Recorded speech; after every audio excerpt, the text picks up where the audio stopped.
Hey, this ain't a drill. Only time I'm playing is on the field. And when I'm on the field, no, I got mad skills. And you know we bout to eat this a fast meal. Y'all gotta pay for this heat like a gas bill. We keep on coming back, so yeah, they mad still. 716 make them pay me some bad bills. Red, white, and blue like Superman, so you know we eating at the Super Bowl. Kill the competition, set up the funeral. Josh Allen catching all the shots you go for. We callin' blitz. Ready to start, we ain't calling no quits. I'm the #1 draft pick. A lot of y'all talk, but I ain't hearing it. Only listen to Keyshawn and him. Talk about the Bills dominating on the field. All our players got them skills. Buffalo gon' make a kill. When we talk about the Bills dominating on the field, and our players got them skills. Buffalo gon' make a kill. What's going on? Welcome back to another live episode of the Podium podcast. Listen, we missed y'all on Monday. Your boy was a little up under the weather, but we got some fire in this episode today, and I hope y'all ready. It's a big game coming up on Sunday, and we got y'all locked in, ready to go with a lot of prep and a lot of info and a lot of fun. Fellas, y'all ready to get this thing started? Okay, so you said Let's big game. get it. So Big it's a big game. Big game? Let's get it. Big game? Man, Okay, I know how to go into this. It's the game. It's the game of the season, baby. Okay, because some people are saying it's not a big deal. Some people are saying it's a big deal. I'm like, I want to know which way to go with this. Yeah. I don't want this to fall on deaf ears, so I can go either way. Okay, well let's do this. I've prepared another statement. Another statement? I prepared another statement. You guys let them talk too much. Hopefully this is not falling on deaf ears right now. We got the comments up Can y'all hear us? here. Yes. Huh? Can y'all hear us? That's all I want to know. Can y'all hear it before he does it? Because it's got to be raw and unadulterated. I know. We should be coming in nice and crisp. Okay. Nice and crisp. Okay. So let's first things first. We got to get the banner up because what is going on here? No, we don't need example banners. We need How nifty is that? bam, that right there.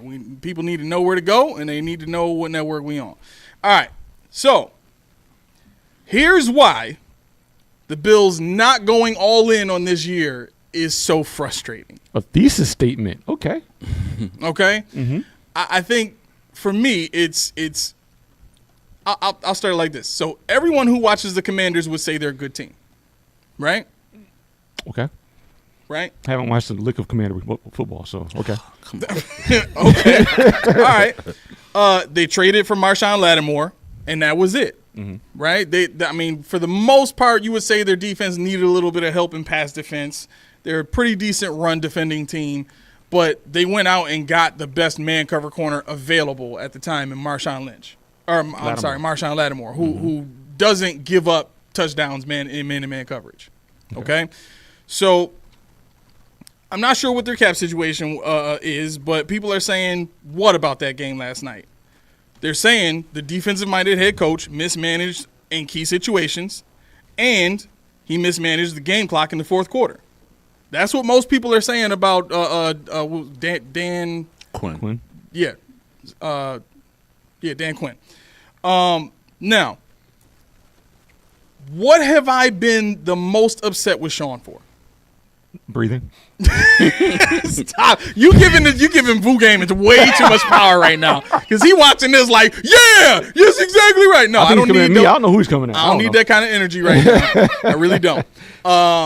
So I've been harping on Sean for the same exact things. Mismanaging certain situations, key clutch situations and fourth quarter situations that matter, right? Whenever it gets tight, so does Sean McDermott.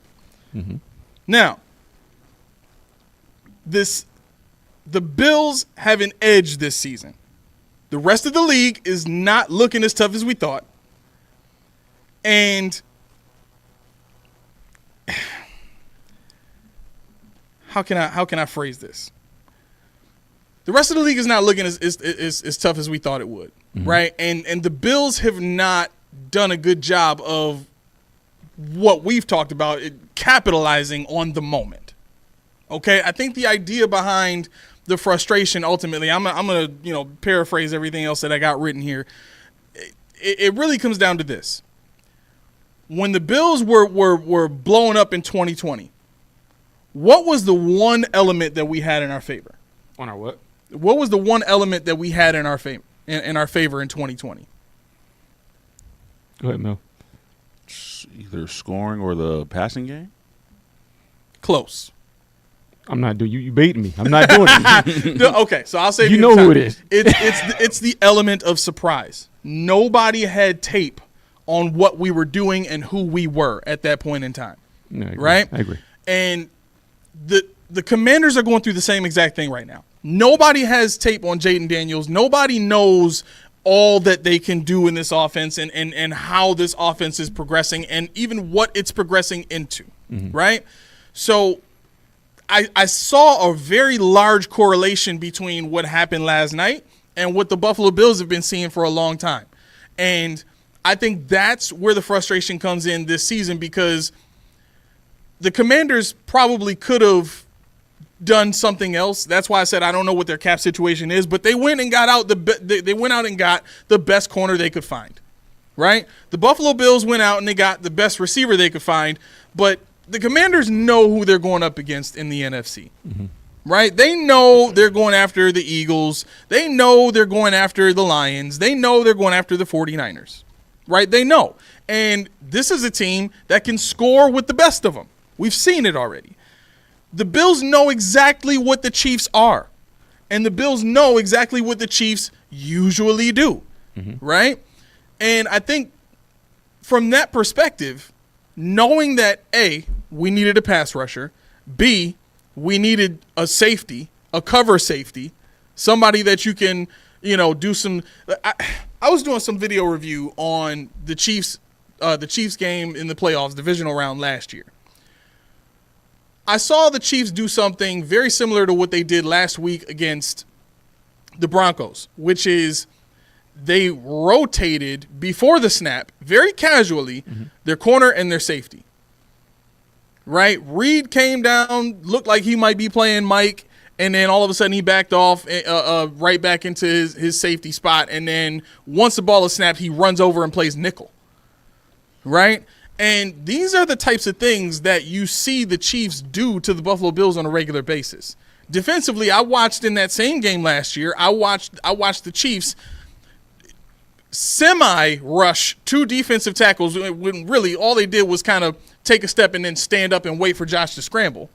They had their left end pass rush from a wide 9 position, and then they had a linebacker who stepped up and looked like he was going to be another pass rusher in that 4-3 scheme that they run, but he backed off and he played man spy on Josh. And so you look at the coverage, it was a play action, it was a play action play, and there were I think there were 3 receivers that ran routes on that play. And then Murray, who's the running back Murray? What for us? Latavius Murray. Latavius Murray kind of sneaks out and runs a route over the middle, and the ball gets batted down by Chris Jones. When I'm looking at those types of defensive calls, and you look at what Josh had last year, and in some ways you could say what Josh had last year is better than what we have this year going into this game, right? Going into this game, we're not sure yet if Cooper is going to play, right? He's still questionable for the game? Yep. He said he's going to play, but they're marking him as questionable. Right, so he's confident he'll play, which probably means he'll play. But we have Kincaid is out. All we have left is Dawson Knox, Mac Hollins. Who else? Well, you know what's funny about it? I was going to say this point. It's Khalil Shakir, but this in well, essence, the reason I'm not saying Shakir is because McDuffie is going to do his best to take him away. Well, this in essence is what I'm getting at, and this is kind of what spawned our conversation earlier, which Mac. I got you, brother. I got you. It's got ranch stains on it and everything. I was cramming. But anyway, this. You mean blue cheese things? No, I had broccoli. Oh, okay. I was doing broccoli. Okay. Yeah, blue cheese and broccoli. He passed. He passes, guys. He passes. Broccoli and blue cheese can work. No, I'm not power cramming that many broccoli florets and blue cheese. You wouldn't want to smell my breath if I did that. Oh man. Okay. No, but yeah, no. If you look at, that's not a pause moment. Oh. Why is everything with Keyshawn Shaq's weight, Shaq's size, Shaq's breath? Mini Shaq. Yeah, you still got a few inches to go. Right, and this is going to be tongue in cheek, but go with me here. This is what Josh will flourish in. Why do I say that? Josh is not comfortable with Keon Coleman the way he would be, if he had more reps. Mm-hmm. This is what I'm talking about with you. Josh is definitely not comfortable with Kincaid at all. At all. It seems like it. I watched. Do you think it's scheme related though? Because yes, 100%. No, 100% scheme related. I think so too. 100%. Like look at what Kincaid was doing without Knox last year. I don't. He was killing the game. I watched 200 of Dalton Kincaid's snaps. His passing snaps only 200. Okay. Of 205 possible. He was not being double teamed as much as people think, except when he goes over the middle and it converges. Obviously, he was getting ate up in man. Mm-hmm. Josh Allen was missing him completely, over and over and over and over and over again. He's not physical enough. But when he's open, Josh has already dumped the ball off to James Cook. He's not looking for him. Right, but when you watch the kind of routes, and this is why I say scheme, when you watch the kind of routes that Kincaid is running this year, they're very different from what he ran last year. That may be true. But the thing is, he's getting open, but Josh is not seeing him open. And there was I say 5 or 6 occurrences where Kincaid was literally in front of Josh. Yeah. Wide open, and Josh didn't even look. He just ran past him, or he dumped it off. So you can say scheme if you want. I mean, I get it, but I literally sat there and watched 2 hours of just Dalton Kincaid against everybody except for Seattle, and I can tell you unequivocally, nobody was paying attention, any special attention to him. They were running against him, man. He was getting jammed to the line. He's not physical. He's not getting open. Josh doesn't throw in anticipation. And if you look at Dalton Kincaid in college, everything he had was anticipation. Mm-hmm. Everything was the ball's in there, and I'm free now. Right. So I got racked. So when I looked at this, I was like, man, he got blown up in pass blocking. He got blown up in run blocking. It was maddening because against the Titans and against the Jags, he could have ate. Yeah. He could have ate. He was so open, it's not even funny.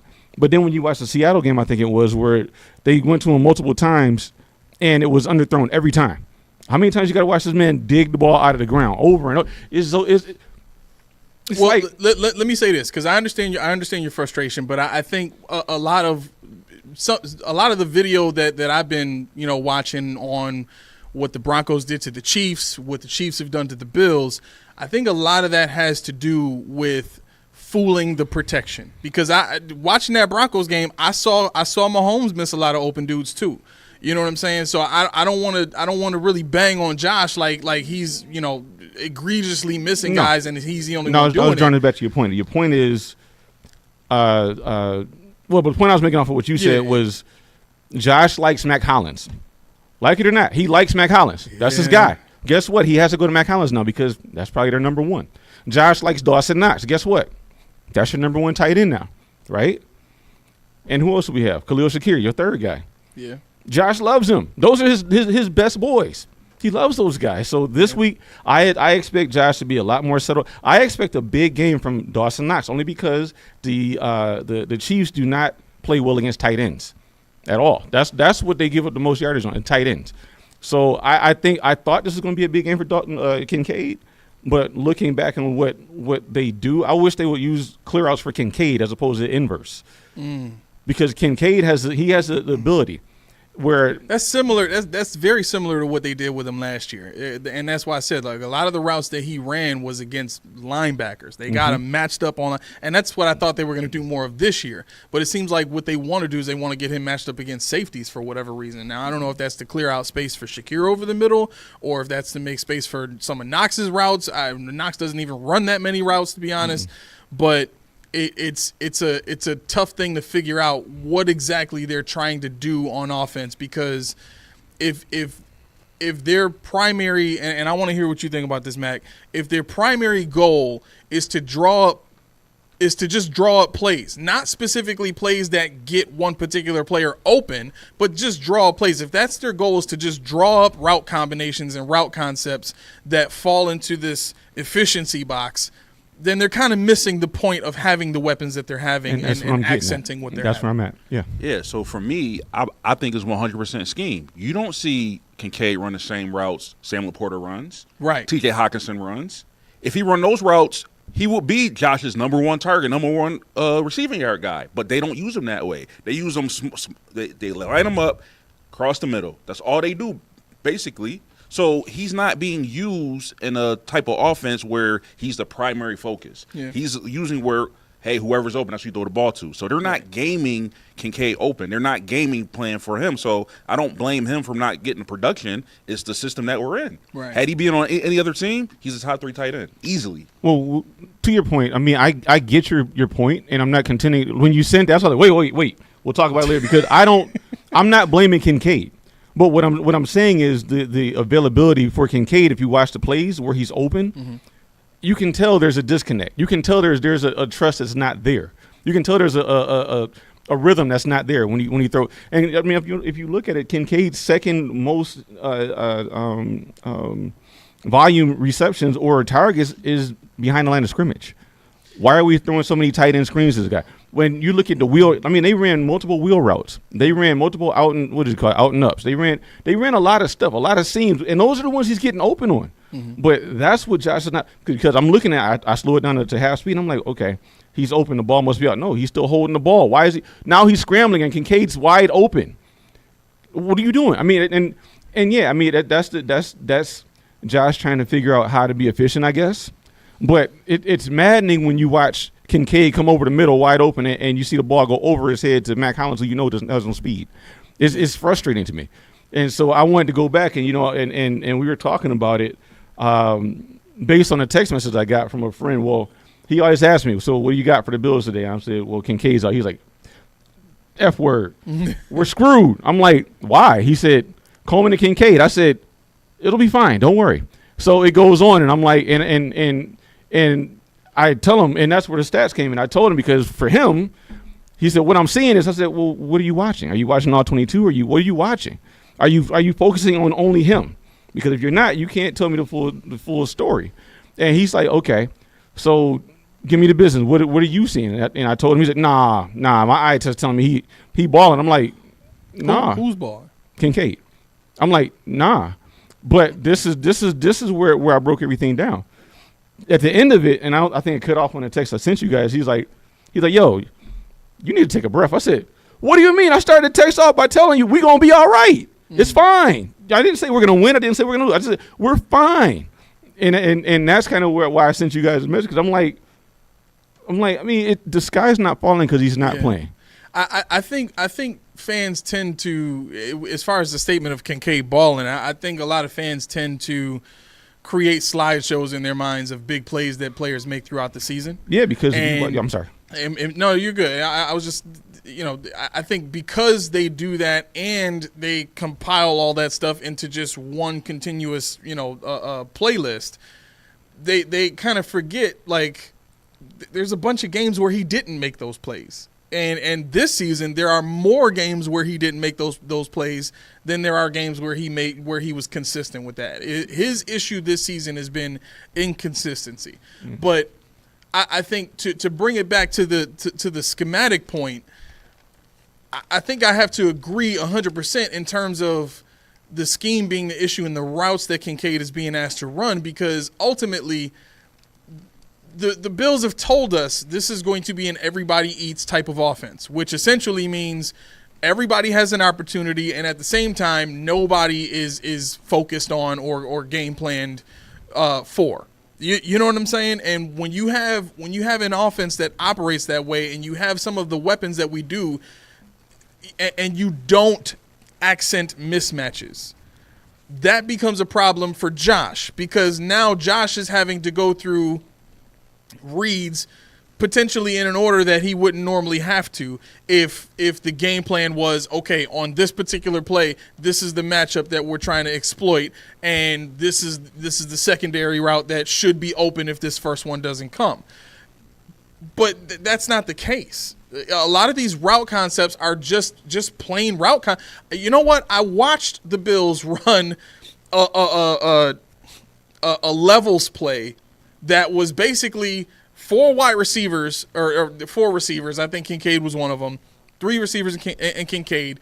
Two guys, one on the left side of the field, one on the right side of the field. Both ran 4 or 5 yard up in the guy on the left ran it up and in, the guy on the right ran it up and out.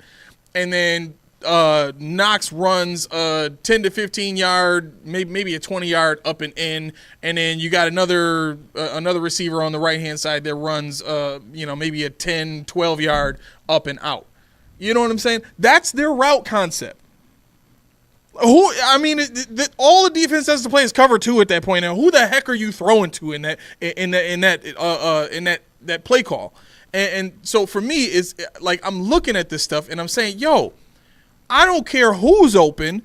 If the route concepts aren't making it easy for Josh to find guys, and namely find his key guys, I don't know if I can blame Josh 100% for missing guys, especially when I saw Mahomes miss a bunch of guys last week too. You know what I'm saying? That's what brings it home for me in terms of the scheme being the issue. I don't know. Mac, what you think? Like I said, I think, like I said the first time, it's definitely, to me, I think it's the scheme. He's targeted. He's a number 5th tight end in the league with target shares, right? The only people who are better than him is Brock Bowers, Trey McBride, Cade Otton, Zach Ertz, and Travis Kelce. That's it. So on a team where he's the focus or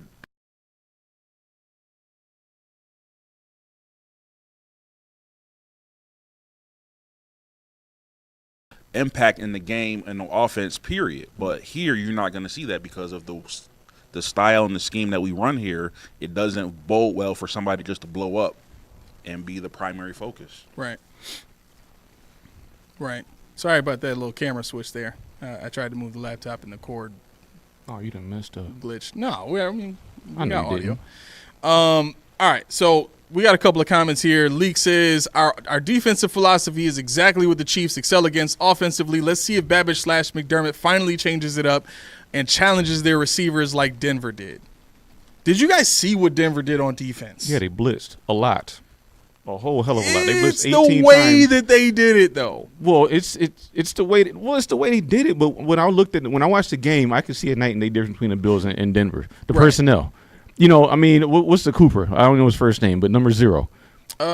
He's nice. He's like Von Miller 10 years ago.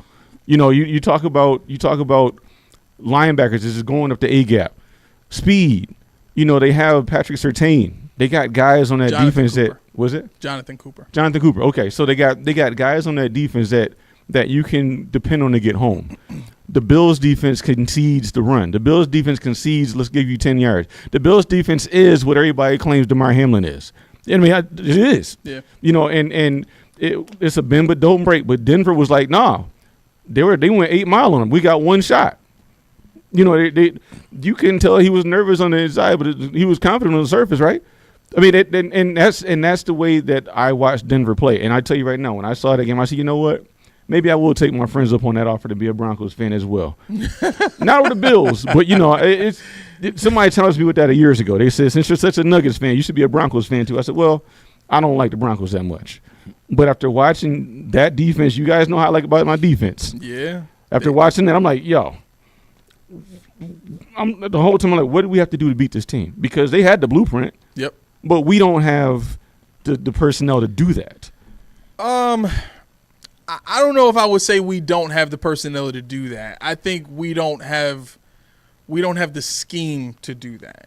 I think when you're stuck in nickel, and I even watching that divisional playoff game against the Chiefs last year, the game plan was easy. Whatever side Taron Johnson is on, that's the side we run into. Because he's too small. You get a tight end on that guy. He ain't getting around him. The only way Taron Johnson wins consistently is shooting gaps. The same way our linebackers do, because they too small too. So, and when I say too small, I mean they're not like, yes, every linebacker in the league is smaller than they were before. But just to clarify before people start hammering me with everybody every linebacker is small.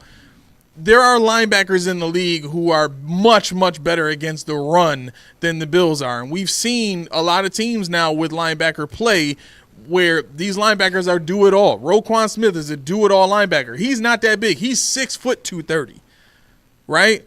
But he's good against the run. So the key for me, though, is when you watch the Broncos, they can do a lot of different things, but they're still playing a 4-3 system.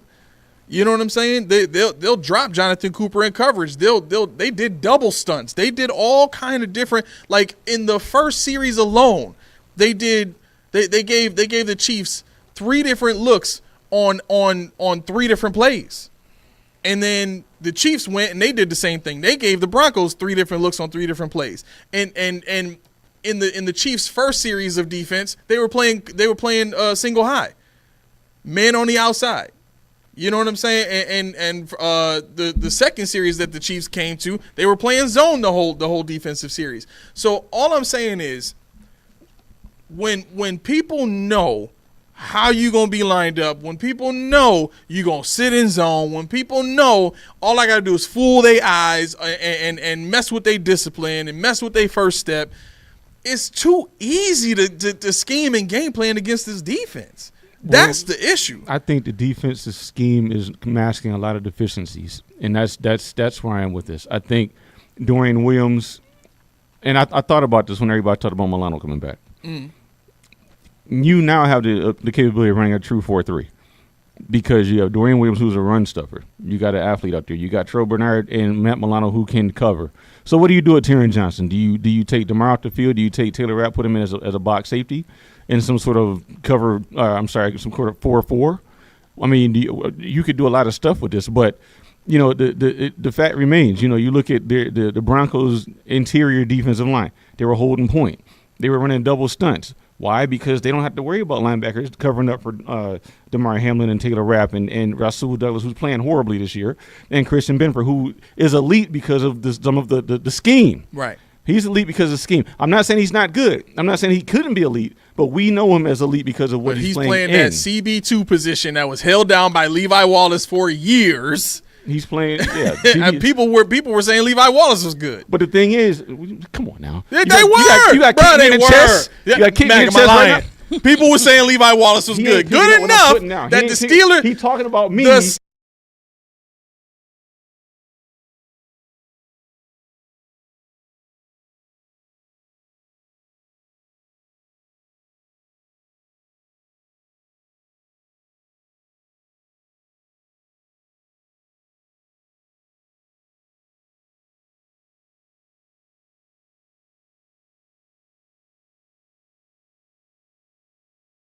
And the point behind that for me is, who was our designated CB1? It's positionless football, as far as I'm concerned. Right. You watch Patrick Surtain out there. He was out there covering D-Hop the whole time. He followed him all around the field. Where they put D-Hop, there was Patrick. You going to do that with Rasul Douglas? No.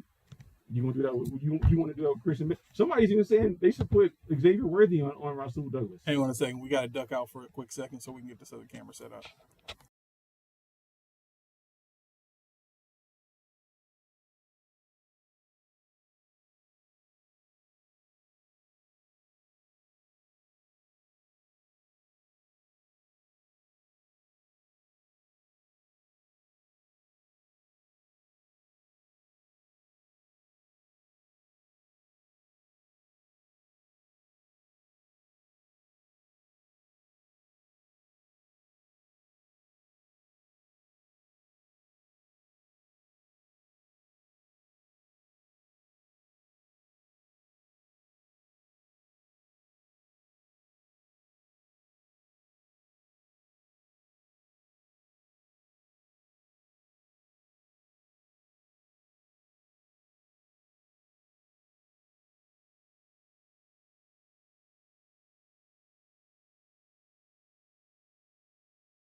Okay. Can we be heard? Can you hear me? I know. So, all right. Yeah, we can be heard. So, this cord, I had to switch holes real quick.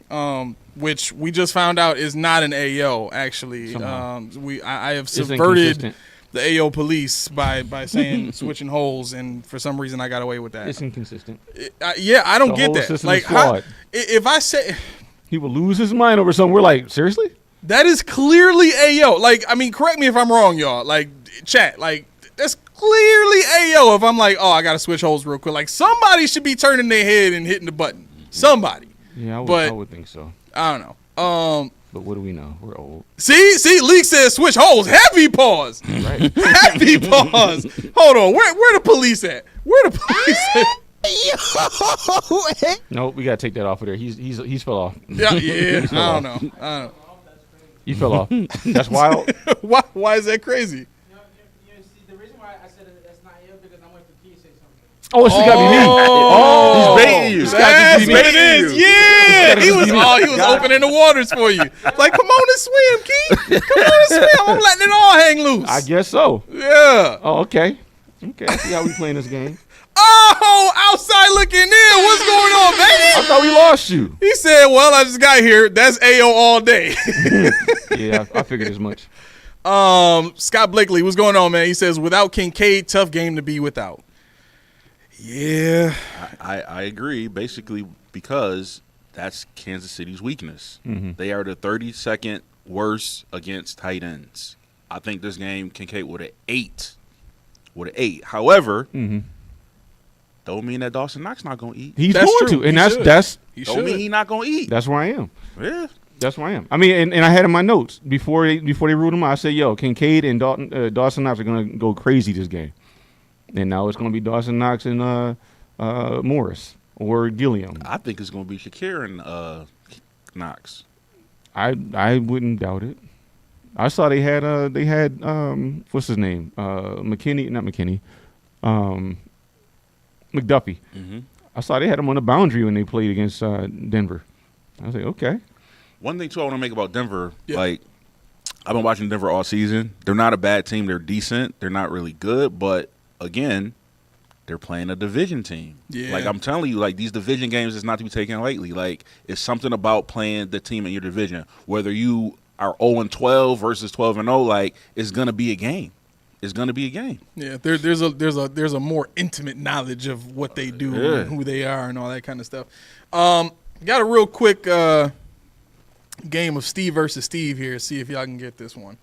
Let me see if I got my ding ding ding. Yep. Okay. All right. So, and then okay. All right. So we got the sounds. You ready? Hold on. We need some music for this. I don't know why y'all just be letting me just fly by the seat of my pants out here. I mean, I wouldn't Hey, do. I don't- wouldn't. That's too much razzle dazzle. How's that too much razzle? That's way too much razzle dazzle. No, we need that. Listen, Razzle dazzle. this show is about the razzle dazzle. All right. All right. Here we go. Is that playing? Oh yeah. All right. So, Steve number 1 says, I think the Bills show the Chiefs a new look defensively with Lewis Seen. I found it interesting that he was working with the linebacker group. Y'all got that? Okay. Steve I number forgot we were 2 playing this says, huh? I forgot we were playing this game. My bad. I was thinking about the thought. I was about to rebut the thought. Go ahead. I mean, I don't know how much I agree with the thought, but we'll get into that in a second. Steve number 2 says, I think the Bills show KC what we show every team. Zone on defense, run on first and conservative, and McDermott it in the key moments. I mean, this is a hard one. Julius Lynn. Very hard. You know that. Julius Lynn? Yeah. All right, fair enough. Y'all got that one. That was more of an easy one. I'm sure we'll have some more coming later on. But listen, I think the point about Lewis Seen working with the linebackers, it kind of frustrates me a little bit because Lewis Seen is one of those guys that we thought had a chance to come in and really be something as a safety. Now, I don't know that much about Lewis Seen, but are we saying that Taylor Rapp and DeMar Hamlin don't deserve competition? Are we giving them the Levi Wallace treatment? No, I mean Lewis Seen maybe yes, but no, I don't go that far with this.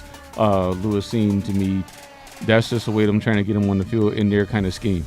They like the linebackers that really aren't linebackers. So, I mean they're looking at Dorian Williams and saying, okay, he can't cover worth a lick. I wonder what the Seen dude can do in this position. That's what I see from that, because Dorian Williams he can't. He can't. He can do a lot of things, Right. but cover is not. So I think they're just trying to figure out a way to get this guy on the 53-man roster that without telling us that he's going to be a core special teamer. Right. Mac, what you think? Yeah, I got to agree with Key. I think there's a way to get him on the field because right now, based off of the players that we got, he's not seeing the field with the safeties that we got. So, like he said, if you need help in the passing game with Dorian Williams, what better way is to, hey, see what he can do. You know what I'm saying? Put him in a package or something. But at least you got another defender on the field who can passively help in the passing game. Yeah. Leak says Lewis Seen has been with the linebackers all year, nothing new. Right. So, I mean, I don't know. Super Promo says KC defense is better than our defense, and KC offense matches up against our defense because we play passive and allow short passes. Do you know Patrick Mahomes is the least aggressive quarterback in the league by Next Gen Stats? Is he really? The least aggressive quarterback in the league. Well, he can't really afford to be aggressive. What do you mean? What do you mean by aggressive for a quarterback? Hold on. I'll give you the determination or the definition for it because it's on here. Just bear with me just a moment. All right. While you look that up, Super Promo asks, which side of the ball for the Bills are you most confident in? Confident in? Yes. It would have been the offense, but with no Coleman and no Kincaid, it kind of bothers me a little bit because I know what the defense is going to do. Defense is going to be the same no matter what. But I was hoping the offense would make it a score for score, and possibly if we get a defensive stop, we'll win the game. But I don't know. I think I know what I can expect from the defense. It's just the offense. I think the offense will be the deciding factor if we win the game or not. Yeah. For me, no, you go. I was going to read the definition for aggressive for you, but go ahead. Do you think? For me, it's special teams. Special teams? What? Because Butker is hurt, bro. They can't kick the ball. They have a guy who was a 68% college kicker. That's their kicker. Right. He was a Jets practice squad kicker. The Jets coach said, "I can't wait to see him on the field," and then he got taken. So he didn't even know who he was when they picked him up. The coach in Kansas City was like, Andy Reid was like, "Oh, okay." He didn't know his name. Right. So do you think they're going to forego field goals and go for two-point conversions or go for it more on fourth down? Or Yeah. I mean, maybe, but I think they'll trust the kicker. This feels like one of those games where for the Chiefs it doesn't really matter that much because the rest of their schedule is fairly easy. So even if they lose this game, they still are not in serious danger of losing the 1 seed. Which is crazy to me because the luck this team has had, and I must admit the Bills have had some luck this season too with turnovers and you know the league being in the condition it's in this season where nobody is as good as we thought they would be. But the definition? Next Gen Stats aggressive meter. Aggressiveness tracks the amount of passing attempts a quarterback makes in a tight coverage. Where there's a defender within 1 yard or less of the receiver at the time of completion or incompletion. Aggressive is shown as the percentage of attempts into tight windows over all passing attempts. I got you. Yeah, so basically the guys are open. The scheme is allowing him to just like, here you go. He's not being rushed. It's just like, and I noticed that because I think he's the fifth, at this point in time, has the fifth highest amount of interceptions. Mm-hmm. They also said Xavier Worthy is not as bad as people say he is. What it is if you did watch the Denver game. I mean, the play he got hurt on, Patrick Mahomes threw that ball 5 yards out of bounds. Yeah. And I think they said Xavier Worthy is one of the least percentage catchable balls. Yeah. In the league. Yeah. Not no. That was a tight call. That was a tight call, bro. Like that's a home field advantage call, bro. I'm about to change this team name right now.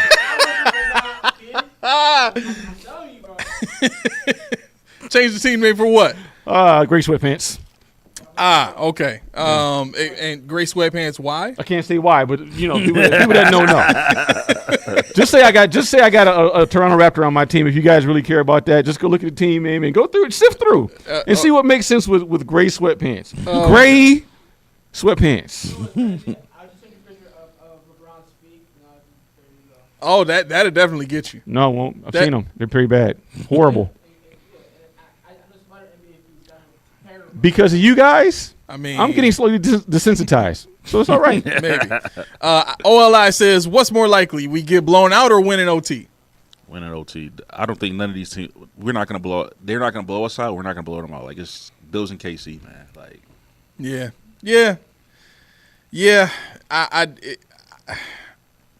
It's tough. OT always comes down to the coin toss. I was gonna say the inverse and get flamed for it. that's what pisses me off about. That's so you think we gonna get blown out? I think we'd be more likely to get blown out than to win in overtime because that's when McDermott clams up. Ooh, that's also a great point. It don't matter if you win the coin toss first, though. I didn't say coin toss. I just said he clams up. Yeah, well, because here's the other thing though. If you get into overtime, is Sean gonna want to be aggressive or is he gonna be trying to run the clock out? You know what I'm saying? Like, what Sean are we getting? Are we gonna get the Sean that's like there's two Seans. There's the Sean that is scared to death of the other team's offense, so he'll be super aggressive on offense, and then there's the other Sean that thinks that he can beat the other team's offense with his defense, so he just plays it cautious on offense. Those are the two Seans. And that's what I'm thinking about. You think in overtime he'll turn into Sean number 2? Yeah, and I could totally see that. I think the frustrating part is Sean has had a level of success against the Chiefs that most of the time only the teams in the Chiefs division have against the Chiefs. It's not as good as the teams in the Chiefs division, the success I mean, but it's up there, over most of the other teams in the league when it comes to playing the Chiefs. Sean has done a really, really good job of slowing those guys down. But when we get into those key moments and they start to exploit the mismatches and they start to exploit the fundamental flaws in Sean's defense, that's when you can see Sean start to get a little tight and start to play a lot more prevent because he doesn't want to get set up for the big play that ends it all. Yeah, I think I have to be proven otherwise, and this is not a knock on Sean McDermott, believe it or not, but I think based on what we've seen is Andy Reid across the field, 13 seconds flashes before your eyes. Yep. All the bad stuff that happened because I was slightly aggressive.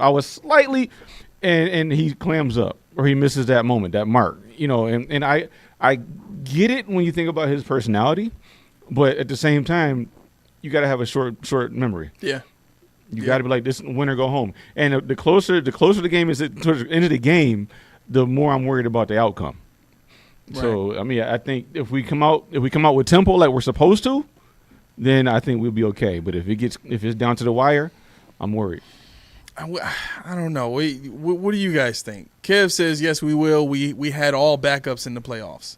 Yeah, he's got a point. I mean, here's the thing, though. We got a lot of backups now. So here's the thing. Like, everybody think that this matchup is so one-sided. It's really not.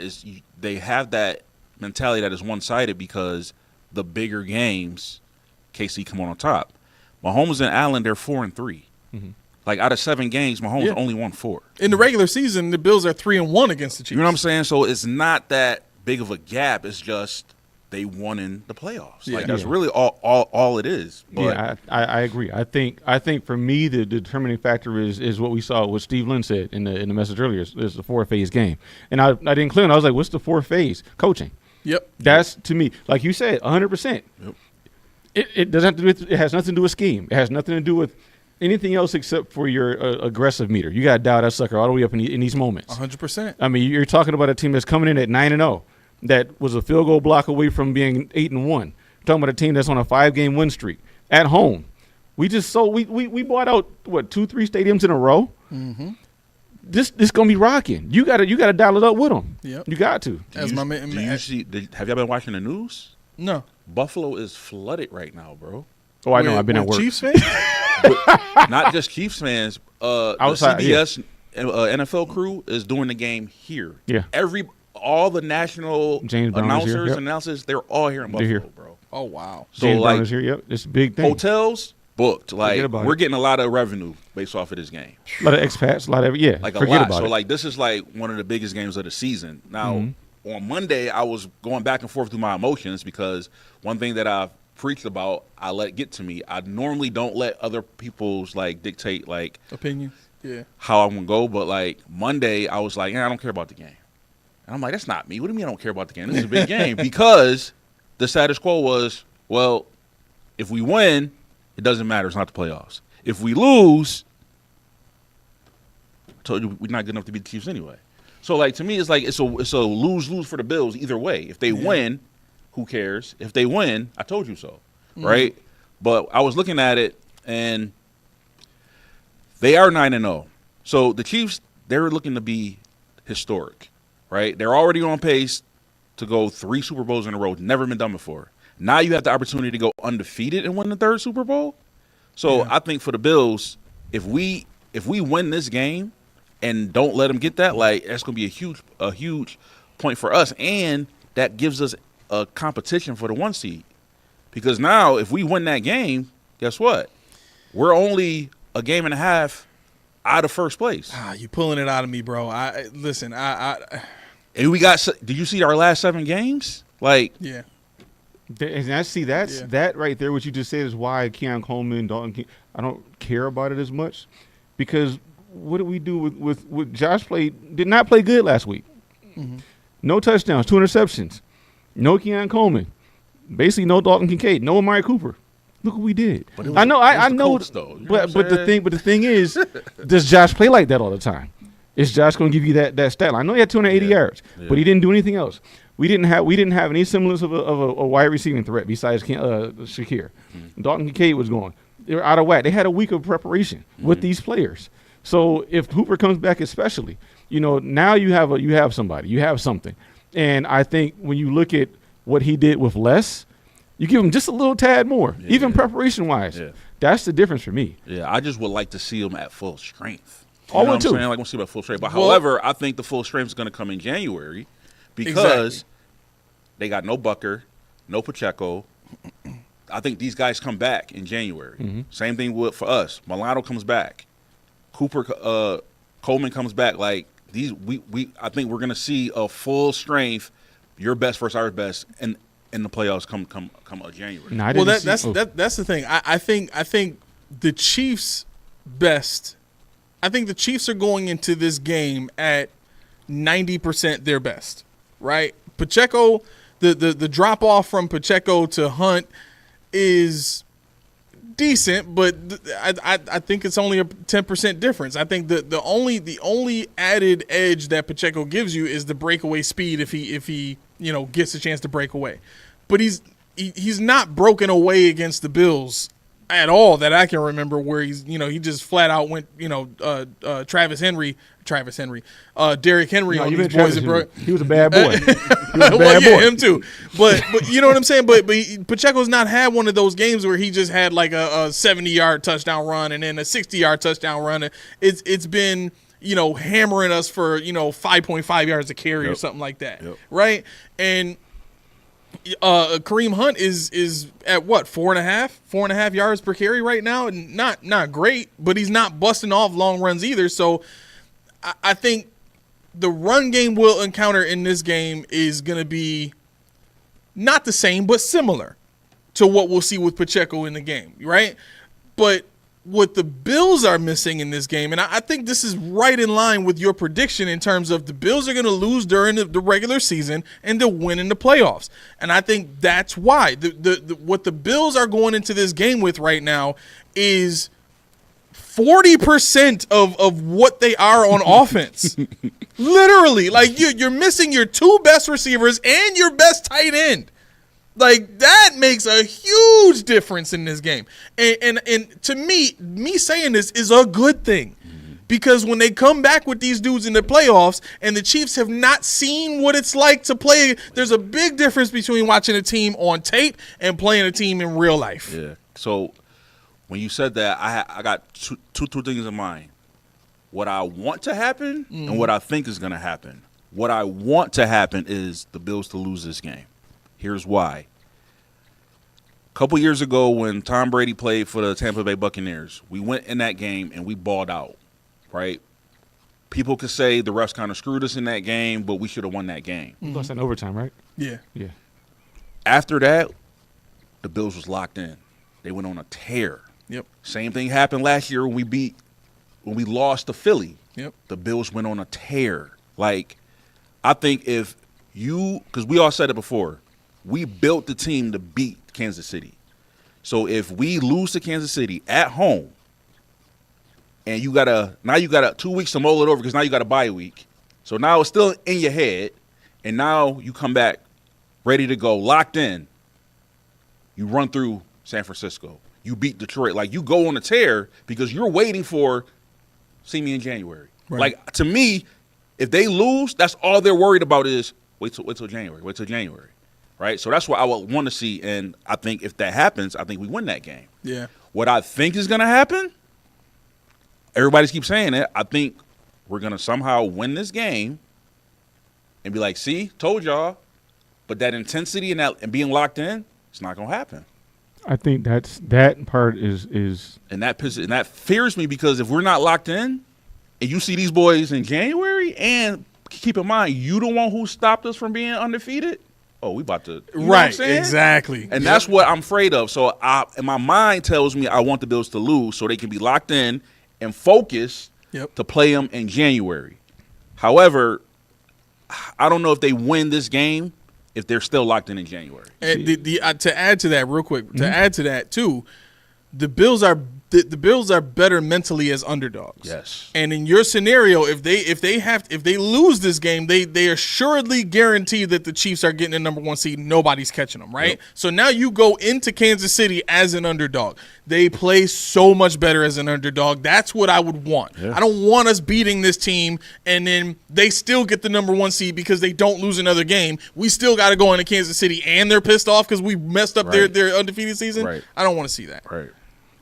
To me, that what you said about the locked inness, that's coaching. To me, I get the on field deal, but I know when I used to play it, obviously I didn't play football on that level, but when I used to play, it was you win or you lose, and it wasn't the overall outcome. It wasn't the win or the loss. It was how do we do in this situation? How do we do in that situation? You got a whole season to deal with because our coaches used to always tell us, we won, pack it away.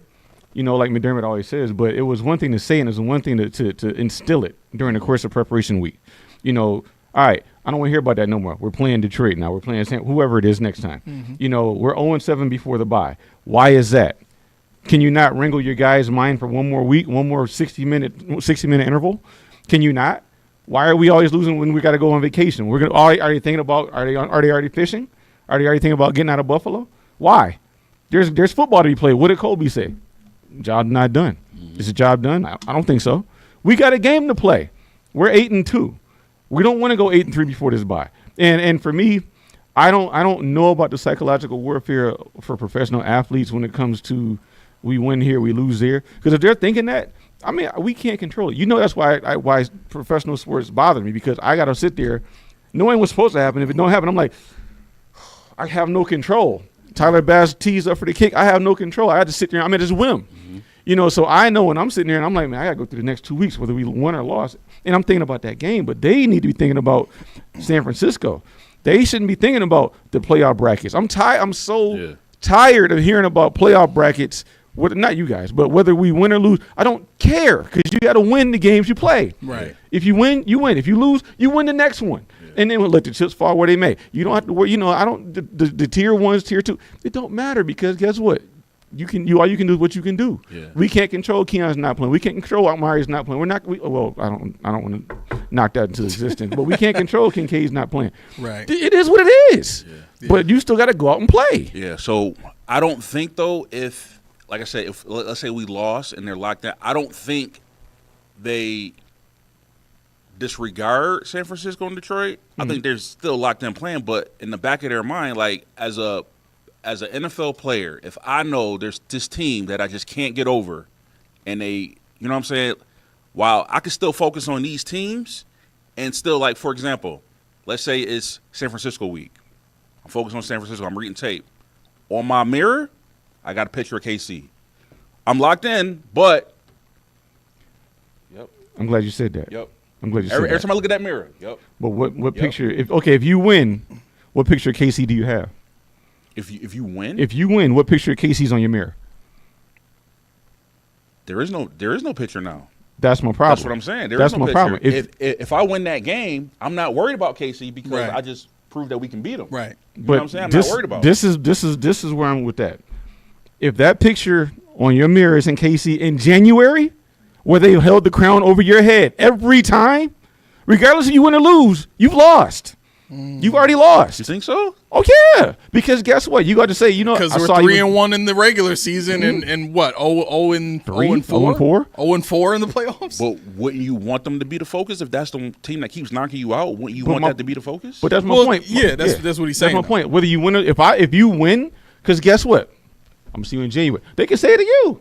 Yeah. Look at the schedule for the last we race in January. We gotta ask though. Is that what you meant? Like, did you mean to say that there wouldn't be a focus on the Chiefs if we beat them in the regular season, like just at all, or are you saying that there just wouldn't be a focus on the Chiefs for the rest of the regular season, and then once we get into the playoffs, then they're a focus?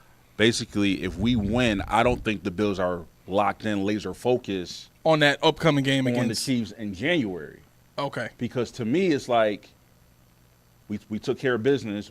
We got them. We're going to see you again, but I don't think the focus is still lingering in the back of the head because they won. Mm-hmm. Yeah. Right? Mm-hmm. If they lose, like Okay. me, like if we play in the sport and I got this team and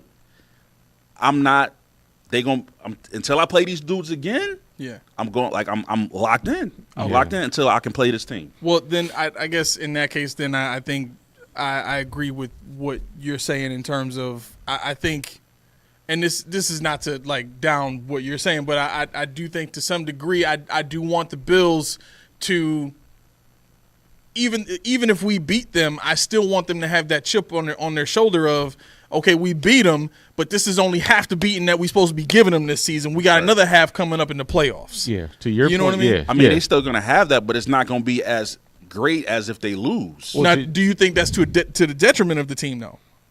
What do you mean detriment? So do you think that kind of hurts the Bills if they don't keep that edge, that same edge of Absolutely. Okay, Absolutely. okay. So like if you say, oh yeah, we beat you here, but we got to see you again, and you're not laser focused, like if you lost, yeah. to me, you got that laser focus. I could see another 13 seconds game where y'all going pound for pound, like y'all playing, y'all going at it, right? You may win that game, but if you don't come in there, you acting like this is just a regular game because we saw you before and we, you know what I'm saying? Yeah. Y'all tough, but we can beat you. We beat you already. We could do it Right. again. Right. And now the Chiefs is like, Yeah. Keep thinking that. We got Exactly. something for you. You know Yeah. what I'm saying? Yeah. Yeah, So I understand it, but I'm just thinking back to when you have a chip on your shoulder. I will tell you right now, guys, I'm going to be fully honest. I played for Sweet Home, our main rival. Anybody that went to Sweet Home during my time there, you know who it was, Williamsville East. I see a Flames jersey. I'm 40 years old. To this day, I'm like, he's just a kid, Key. He's just a kid. That's how much I hated them, That feeling in your gut. and they hated us. That's how much it is. To this day, we had police escorts into their school. Sweet Home versus Williamsville East. We couldn't change in their school. They couldn't change in ours. Wow. They had to be escorted out of our school. That's how bad it was. So guess what? We beat them. I still hate your guts. I can't wait to play you again. Matter of fact, I'm going to beat everybody in between me and you so I can see you again. I'm going to make sure I see you. Matter of fact, I'm going to dress up in your uniform so I can beat the player so you see me again. That's how, and I'm sure that's how they felt about us. Right. You know, and I feel like this team, they I don't want to say they don't have that instinct. They don't have that killer instinct, but I like dude said, you rip your head off and pee down your neck.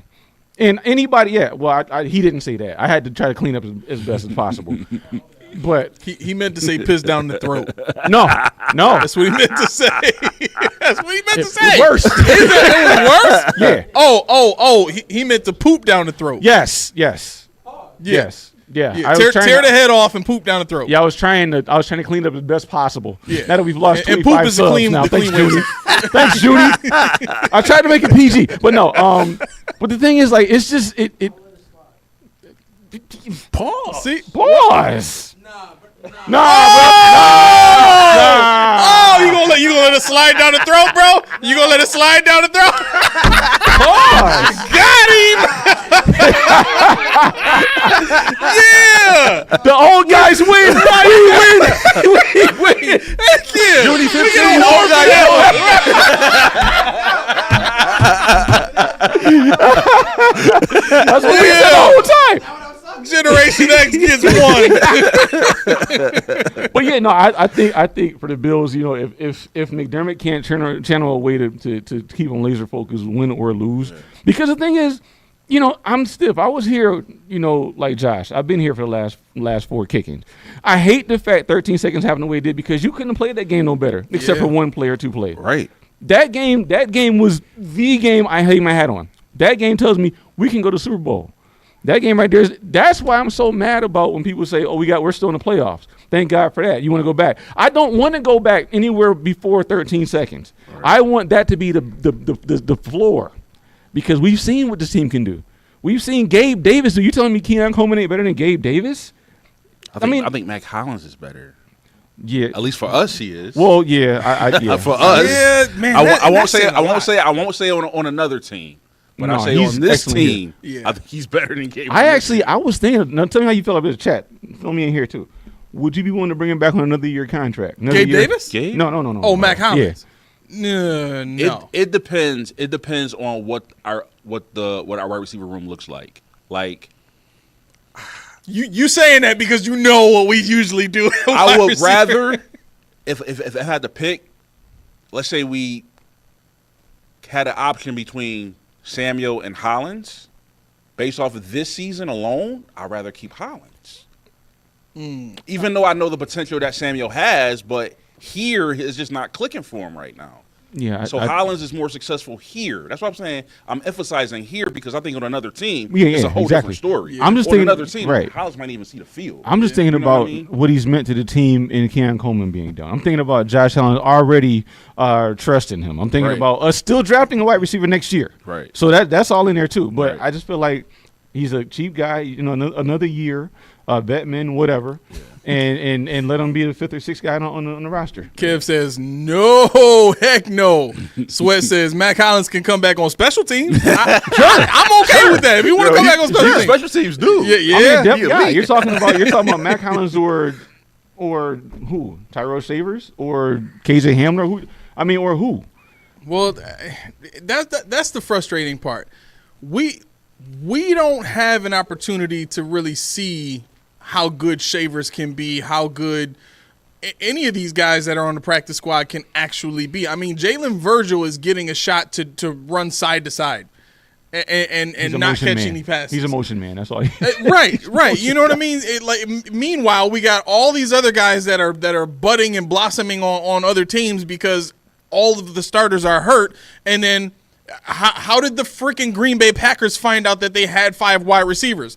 Christian Watson and the other guy got hurt, and all of a sudden they had to put another guy in. He got hurt. They put another guy in. He was great. He got hurt. They put another guy in. He was great. Like, that's how you find what you have. Mm-hmm.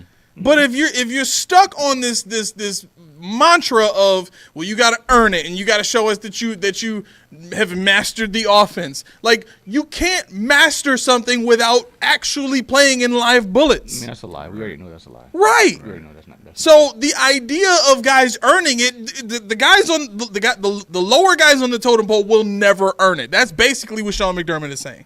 And that's frustrating as hell. Mm-hmm. We got a couple of new guys I want to shout out real quick. Come on. Edwin Tapia, welcome to the podcast, my man. He says the Chiefs are getting Hollywood Brown back. I think that's just his 21-day window opening up in terms of him being able to practice again. I don't think he's going to be back for this game. But Edwin, let me tell you something. Now that you're in the chat, you family. Ain't no getting out. Ain't no jumping out. Ain't no stabbing out. Ain't not like you here for life. So. And if you slander, you gotta subscribe. Yeah. That's what it is. Braden is gonna have to subscribe because he's a little bit of slander in here. No, I'm just joking. Braden, what's going on, man? Welcome to the podcast. He says saying the Chiefs are 90% is just bias, bro. And he says that's wild. He was referring to my comment about the Chiefs going into this game at 90%. I don't know. I mean, what do you guys think about that statement? Because my mindset is the Chiefs are going into this game with Juju Smith-Schuster, Xavier Worthy. They have the guy they just traded for, Hopkins. Mm-hmm. Hopkins is going in healthy. Literally the only guy they don't have right now is Pacheco. So to me, I'll say I think it's a little bigger. Like Bucker is huge to me. Okay. Yeah. Pacheco is huge to me because I think there's a huge drop off between Pacheco and Hunt. Okay. Pacheco's he's that dude. And no Rashee Rice, no Hollywood Brown. And Okay. Mahomes has a bad ankle. And And I don't care about that because Josh got a bad hand. and Ain't wait. We saw Mahomes with a Super Bowl with bad ankle. I want to hear. Was it Wanye Morris who was a left tackle? No, right tackle. Who? Wanye Morris, not the singer, the other guy. I know. People are like, yo, he really doesn't know football. No, that's his name. But no, he's got a bad knee. He went out in a lot of pain. So Oh, I mean, did he? yeah, In the Broncos game? yeah. Oh. But so is Spencer Yeah, Brown. you had some. I made a Mr. good Brown. point. Yeah, I made a that's good true. point. Yeah. You chill. No, but this is what you got to realize about Kansas City versus Buffalo. Polar opposites. I know you guys say Mahomes and Josh, cool, but they're polar opposites. This is how. How good is Mahomes playing this year? Bad. What's their record? 9-0. Undefeated. How good is Josh playing this year? Not his best, but he's playing good. How many games would they win if Josh fell off the planet? All of them. Right. All of them. They would win? Oh, you said win. Yeah, how many would they win? None of But them. you said how many games would they win if Josh fell off the planet? Right. None. So Well, not none, but they wouldn't have they would be 8-2 if that Josh what you fell off just the said? planet. So if Josh falls off, they don't win no games. right. That's my point. Yeah. Mahomes is playing crappy, and they're still 9-0. see what you're They saying. want. They built their team to win despite their Right. star player. Right. Yeah. Right. Our guy has to put on whatever cape it is he has, Because to me, they got multiple star players. Yeah. and they make it super easy for him. Yeah. Yeah. I mean, Kev says they are not missing anyone of consequence. I kind of agree with that. Like, they missing Rashee Rice, but Hopkins kind of fills the same role, right? And so did Juju Smith-Schuster when Rashee Rice went down last year. So, and he's, like they won a Super Bowl with Juju. So, I don't know how much. I'd have to go and look at tape to see how much of a drop off there would be from Rashee Rice to a Juju Smith-Schuster or even a DeAndre Hopkins at this point. So put it this way: before Rashee got hurt, he was their leading receiver Oh yeah.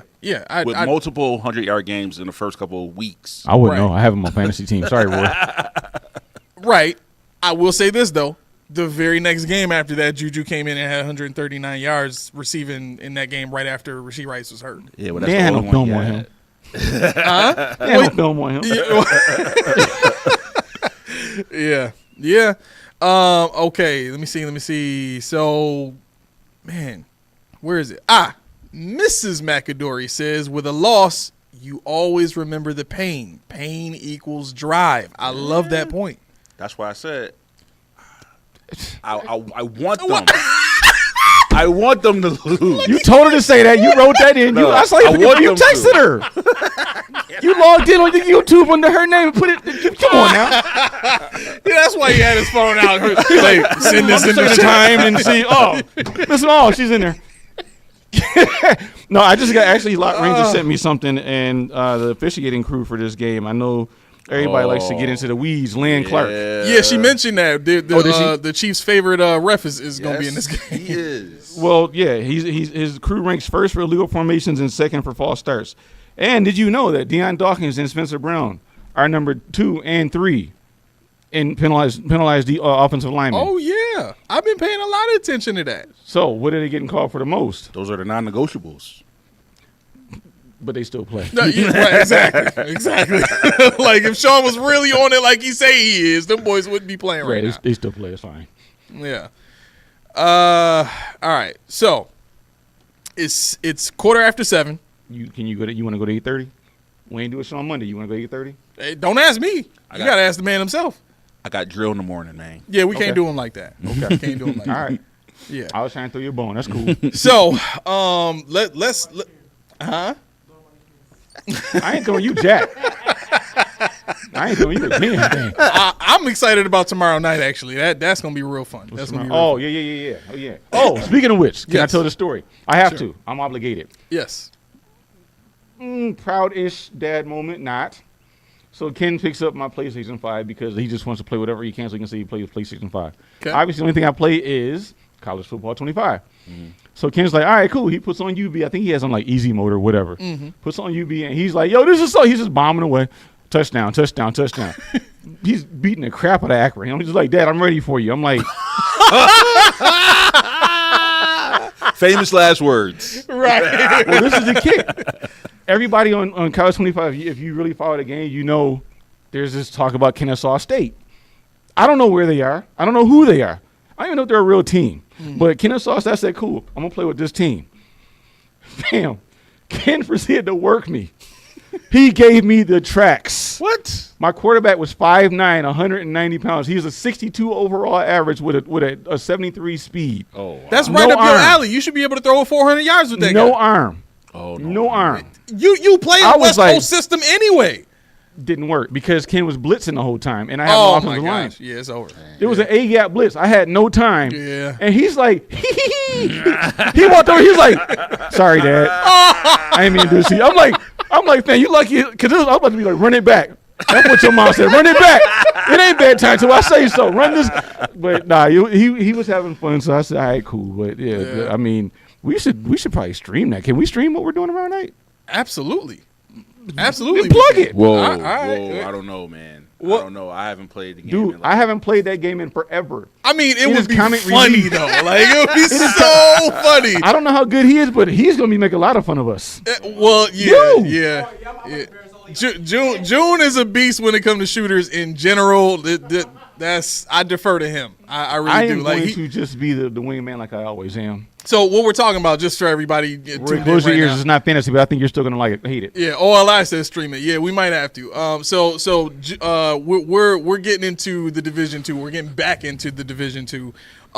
We actually, me, Key and Mac, we started playing the first division and we had a blast, but we were terrible at the game, right? And so now getting into Division 2, I played it for a while. I got pretty good at it, and you know, me and June play shooters all the time together now. So watching him play, like Junie is he's literally like, you can just pull the pin on Junie, throw him in a room, and everybody's gonna die. Like, Let me go, Dad. Let me go. Yo, we played. Matter of fact, if you guys want to see how Junie plays, you can go on my YouTube channel. Just type in my first name ARAMIS and my last name FOURNIER, and look at those two videos of Ghost Recon Breakpoint, and just watch Junie play. I thought we had audio, but I guess we don't have audio of me and him talking. But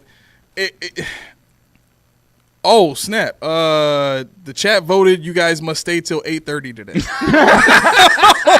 Believe it or not, chat, I was 100%. I was for real. Right, But Mac got to go, so you know it's all love though. Yeah. So anyway, that's what we're talking about as far as tomorrow night. We're supposed to get back on the game and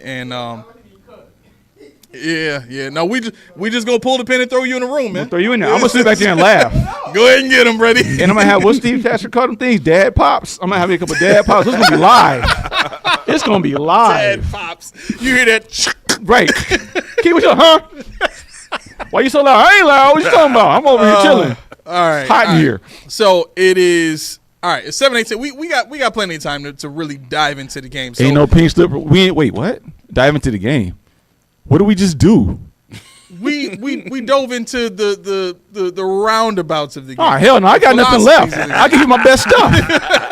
Did you really? Was Nah. it? Oh, I was about to say that couldn't have been your best stuff. Just improvise. I'm giving you the best that I got, baby. Okay, people didn't tune in for that. They- Can I? Yes, they did. You triggered something when you did that. Oh, the DJ. Conversations. So while we were on vacation, Okay. came across a conversation, Okay. and we all are music guys. Yes. For you guys, Uh-huh. who is your king of R&B? Oh. For guys. King of R&B. Yeah, for guys. Like solo dudes. Yes. Oh, that's hard. How? My personal. Yep. Who is your king of R&B? If I had one guy I had to listen to for the rest of my days of R&B, does Maxwell count? Yeah. That's my Maxwell? Maxwell.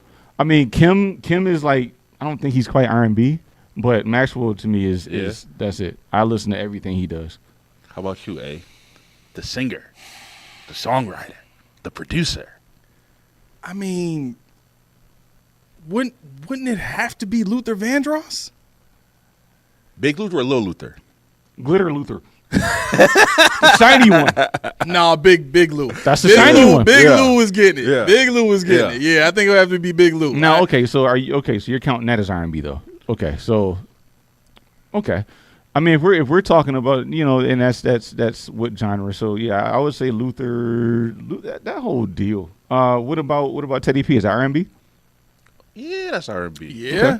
Turn off the lights. Right. Turn them off, what hole? All right, so you say I say Luther. Luther, you Yeah. say Maxwell. I would say Maxwell.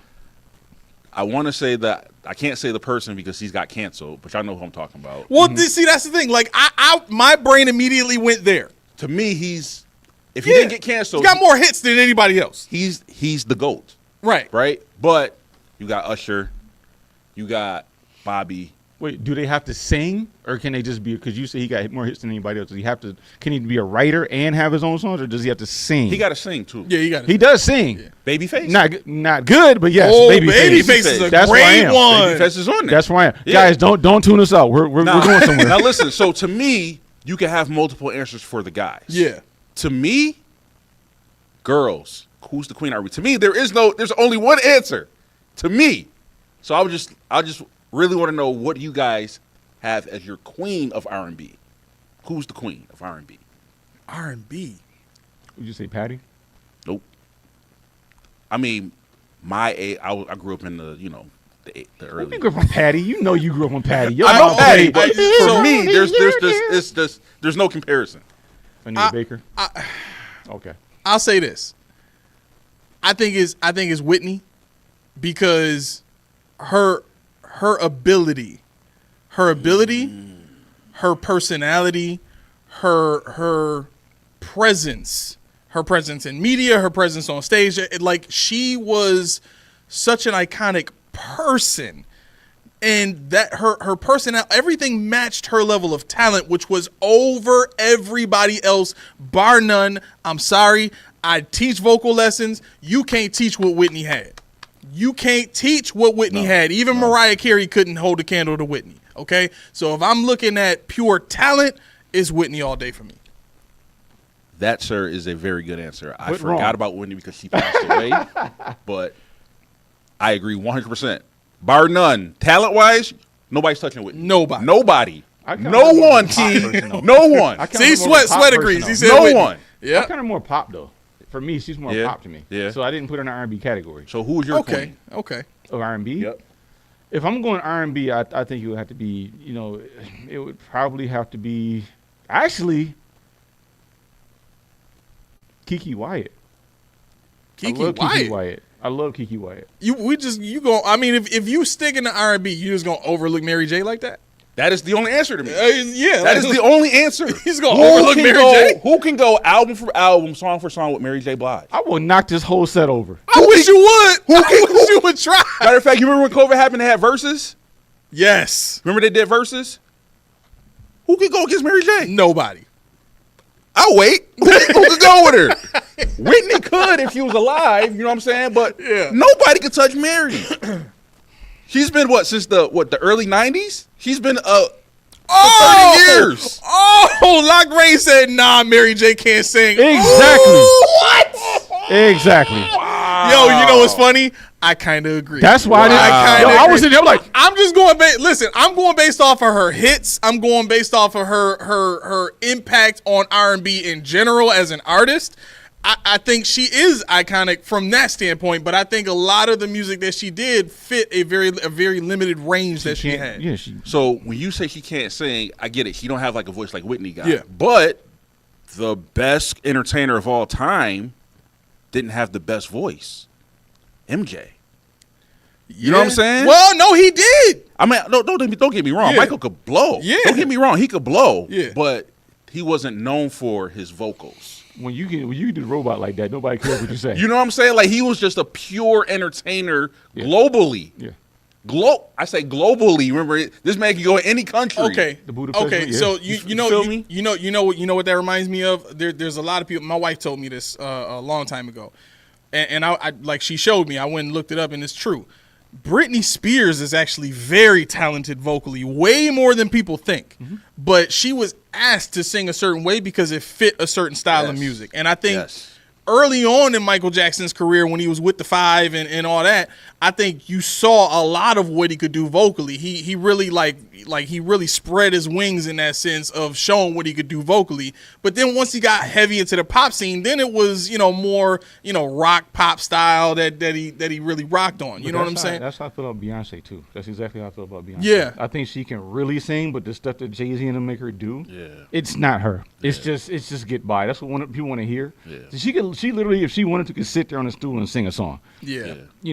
Fully clothed. It has her voice is like that. Right. Yo, how talented is this podcast? I didn't mean to go like that. But when you triggered something when you said we got that. like 6 views now. Porn all day. How talented is this podcast that we can flow right from football into music and we know exactly what we talking about? Come on, y'all. I guess we got to do another podcast. Man. A non-football podcast. Christina said Kia old, so. I am. My brain was going elsewhere. It was going all over. I was thinking about Fantasia. I was thinking about. Oh, yeah. I mean, Fantasia. Don't get me started. Jill Scott, but she's not R&B. Oh, she's Steve, neo-soul. Steve said, hell, Patty and Tina Turner would kill Mary. Yeah. Vocally.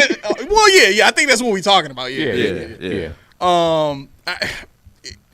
To me, that's what Versus should have been about in general.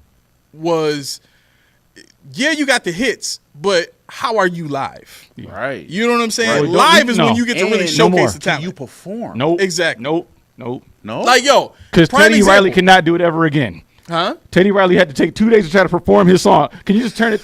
I'm sorry. I'm sorry. Can you just sit? I'll be right back. We had to wait like 7 hours for this to never take place. It was so depressing. Nah. the best verses I ever saw as far as like a performance was Mario against Omarion. That vocal performance from Mario. I didn't even know that he had that kind of control. He can sing. Oh, yeah, like that dude did some things in that show. I was like, yo, how did I not notice? Yeah, he can sing. I mean, Usher's another one. Well, Usher he did a lot of that control stuff in his songs though. Mario didn't really do a ton of that in his songs. Right. I mean, Usher, so he's excellent. He hits the falsetto, he hits the low. Right, and then you got to look at the song quality of the songs. Like I'm saying, like Mary, like she hit you with the upbeat stuff, the stuff that you think about, like when you're going through a breakup. Like she covered everything. Mary was only good when she had strife in her life.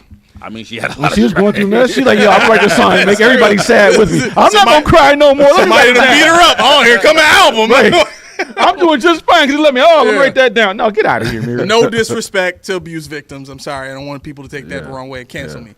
No, don't cancel just that third. Me and Mel fine. No. Speaking of cancel, listen.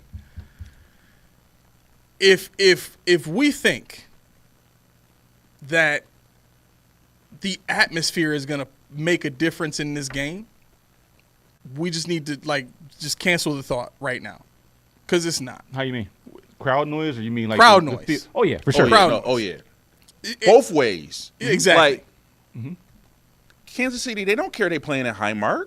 They Right. could care less. Matter of fact, truth be said, Mahomes is undefeated in Highmark. Yep. This will be his third time. However, the thing that bothers me, though, if he wins, he's going to retire undefeated at Highmark because the new stadium coming up. Oh, No, yeah, not. that's I'm it. not They play here here next next year. year? I don't think so. I think they do. Yeah, they do. I think they do. 25. Yeah, okay. The new stadium don't open So we till got 2 26. chances. No. Okay, you got Right, yeah, we got 2 chances. We can't let him go. Hopefully 3 if we can take the first seed. We but- can't let him go undefeated in Highmark. Yeah. But isn't Tom Brady like the most winningest quarterback in Highmark? Oh, absolutely, Yeah. dude. At Highmark. Oh, yeah. What kind of crap is that? Well, I mean, Highmark / Rich Stadium. Well, all of them. That sucks. Yeah. You're gonna tell me out of 60 years you can't, or 50 years you can't get somebody that's plays for the team? Jeez, Mary JoJo. Oh my gosh. yeah, no, Who's the legend of the game? That's supposed to be Peerless Price. what? Peerless What? Price. Peerless Price. He was here twice. He did 2 tours in Buffalo. Yes, absolutely. 2 1-year tours. You better shut basically. your mouth, damn it. What? I mean, the one year he did have a great season with Eric Mose, man. And he got snubbed from the Pro Bowl.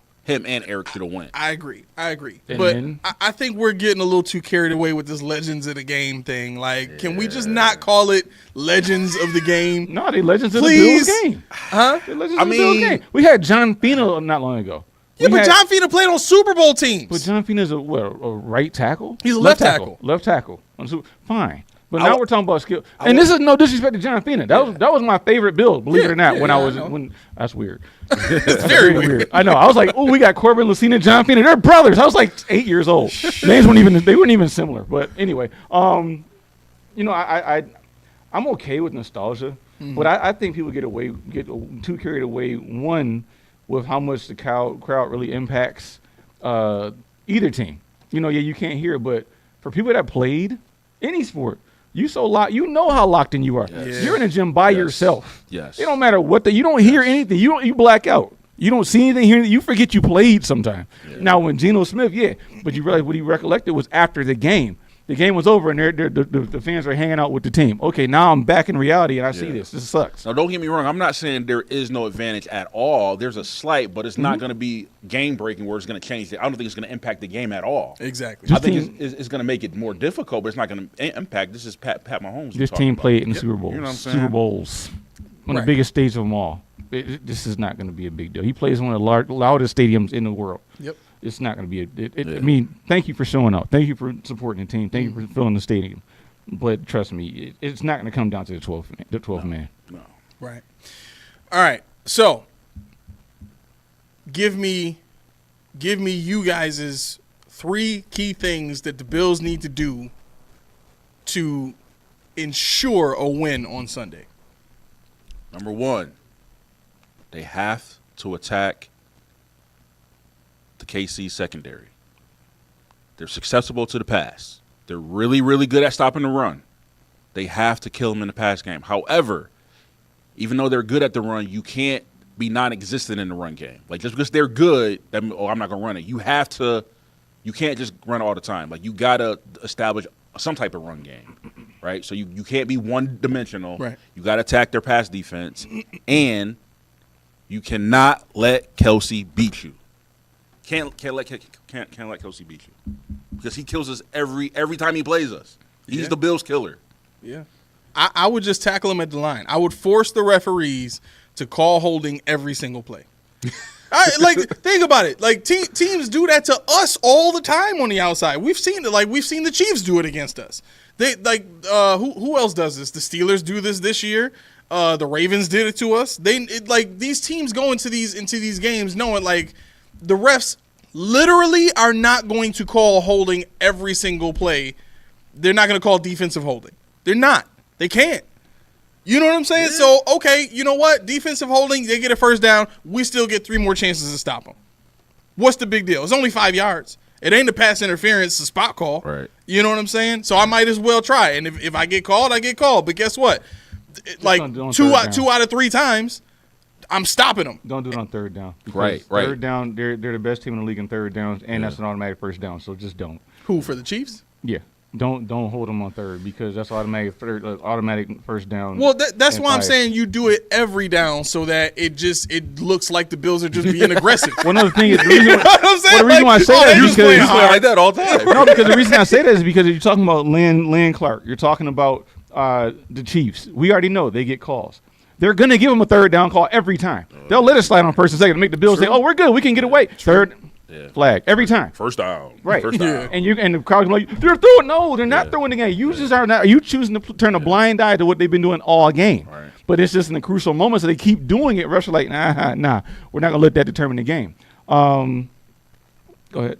I'm just looking at what Locked Rain says. She says sack Mahomes at least 8 times. Man. In what world are we getting that? Well, Denver got him 5, so Denver got him 5, so I mean. Yeah, but okay, so this is my 3. You have to be physical at the line of scrimmage with everybody across the line. Corners, linemen, everybody needs to get pressed. Period.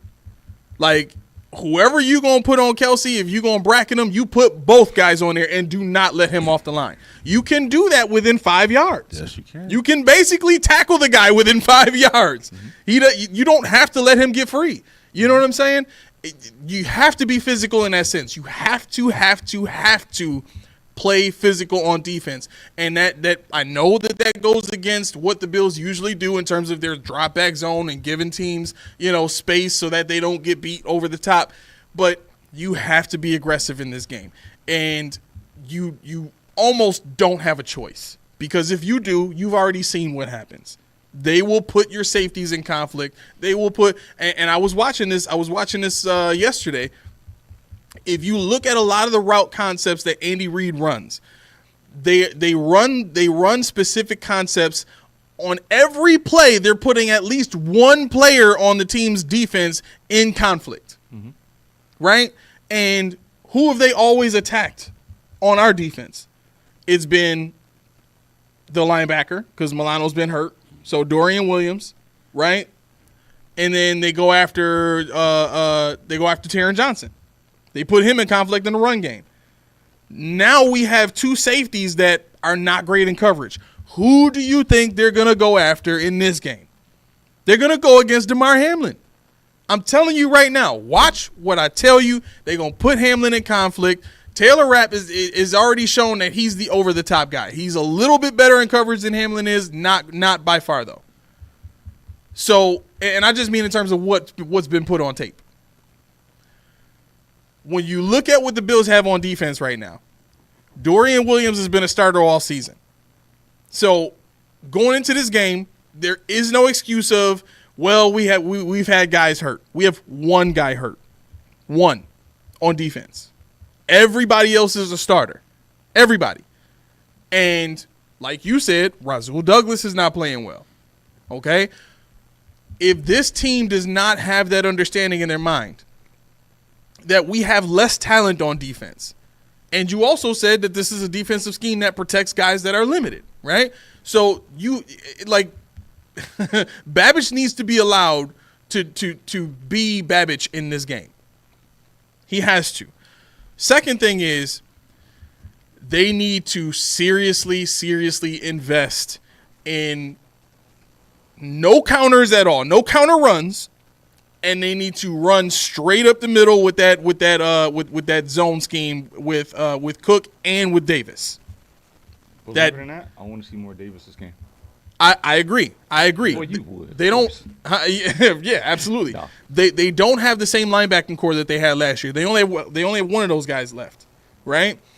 And I think if you get that same zone double team block with both the inside guys and you create space there, their defensive ends are good, but they're not good enough to beat their blocks and get to the inside of that run scheme and really shut something down.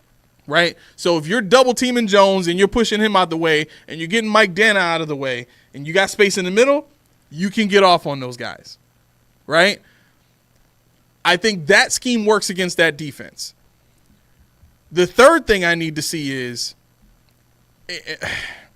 and unfortunately, in my opinion, I think this is about the only shot that they have of really consistently putting points on the board. They're going to have to go deep to Samuel. They got to give him a shot down the field at least 2 to 3 times in this game. Mm-hmm. Give him a shot to run past somebody and just let Josh throw it out there. I mean, you got a guy with 4.31 speed. He can run. All right. Put the ball up. Let him see if he can get it. I'm interested in him. I don't know how much he actually can do. When you watch him in the R22 footage, he can't plant, he can't cut, he can't get off. He's pedestrian because of that. But you can tell that he's hampered by that toe, I think it is. So I'd be interested in seeing if a straight line approach is better. But I wouldn't rely on it because I just don't think he has enough in the tank. I don't think he has enough of him in this season with that injury. So one thing I'll say about KC's defense, they play the most press man coverage in the NFL. Yes, they do. So Coleman, I think Coleman would have saw what Coleman was made of in this game. Yeah. One-on-one press coverage all day. Let's go. So to A's point, they're gonna have to challenge that. Yep. even if it's Cooper or one-on-one, you got to challenge because that's what they're going to give you. Yep. They're going to press man you. Mm-hmm. So they're going to have to be aggressive and attack. They're going to have to. Yep. But I think they will because we know this team, right? They know what's at stake. You know what I'm saying? Like, this is the team that they just can't get past. So I don't know. We'll see, man. Yeah, the Chiefs. What the Chiefs love doing against us and most teams is they like to run cover 3, or they'll flip into quarters if they have to, But very rarely do you see them stick with a 2 deep zone, or a cover 2 or something like that. They don't really do that often unless they absolutely have to. And when they absolutely have to, it's because they got beat deep over the top. But that doesn't happen because most teams can't force them out of that single high safety look with man coverage. And that's why I say you need to take deep shots. Yeah. You want to get them to back that safety off and give you space to run the ball. You need to force them to respect what you're doing on offense. And if Amari Cooper plays, you got to give him a deep shot. Yeah. You got to have him and Samuel on the outside and give each of them 2 to 3 deep plays where they're running past the guy in man coverage, sync one-on-one, and let's see what happens. Because here's the thing. If you send them both, right, on man, let's say they safeties drop off. This one cover, this guy, the middle's wide open. Exactly. Like, there's ways to game plan against this team. Like, not for nothing. Yeah, they're 9-0, but you can score on this team. You can score on them. Yep. Steve says if they throw the deep ball, I hope to hell is not to Hollins or Gilliam. Gilliam. Yeah. Well, what was the guy? Yeah, what was the guy's name? The fullback we had a while ago. He launched that boy too. What was his name? Pat. Huh? The fullback we had that Josh launched. What was his name? Was it from Atlanta or where was he from? Pat?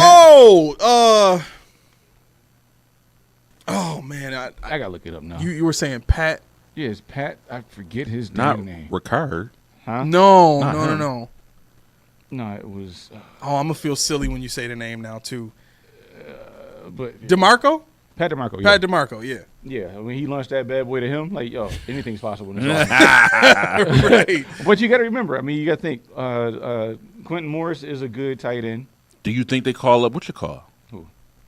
Our boy, our preseason Or tight y'all end. two boys? How I dare don't you? care about Zach Davison. What? I don't care about him. Do you What? think they call up Zach Davidson for this game?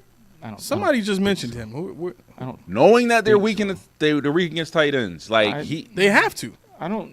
If they want to Or- run I don't 11 think so. personnel. or put it this way, Key, would you prefer Morris over Davison? I would. You would prefer I would. Morris over Davison? Yeah, I would. I don't. But I'm thinking logistically, the 53-man roster, what we would have to do to make that work, and that's kind of where my mind. I don't think so, but.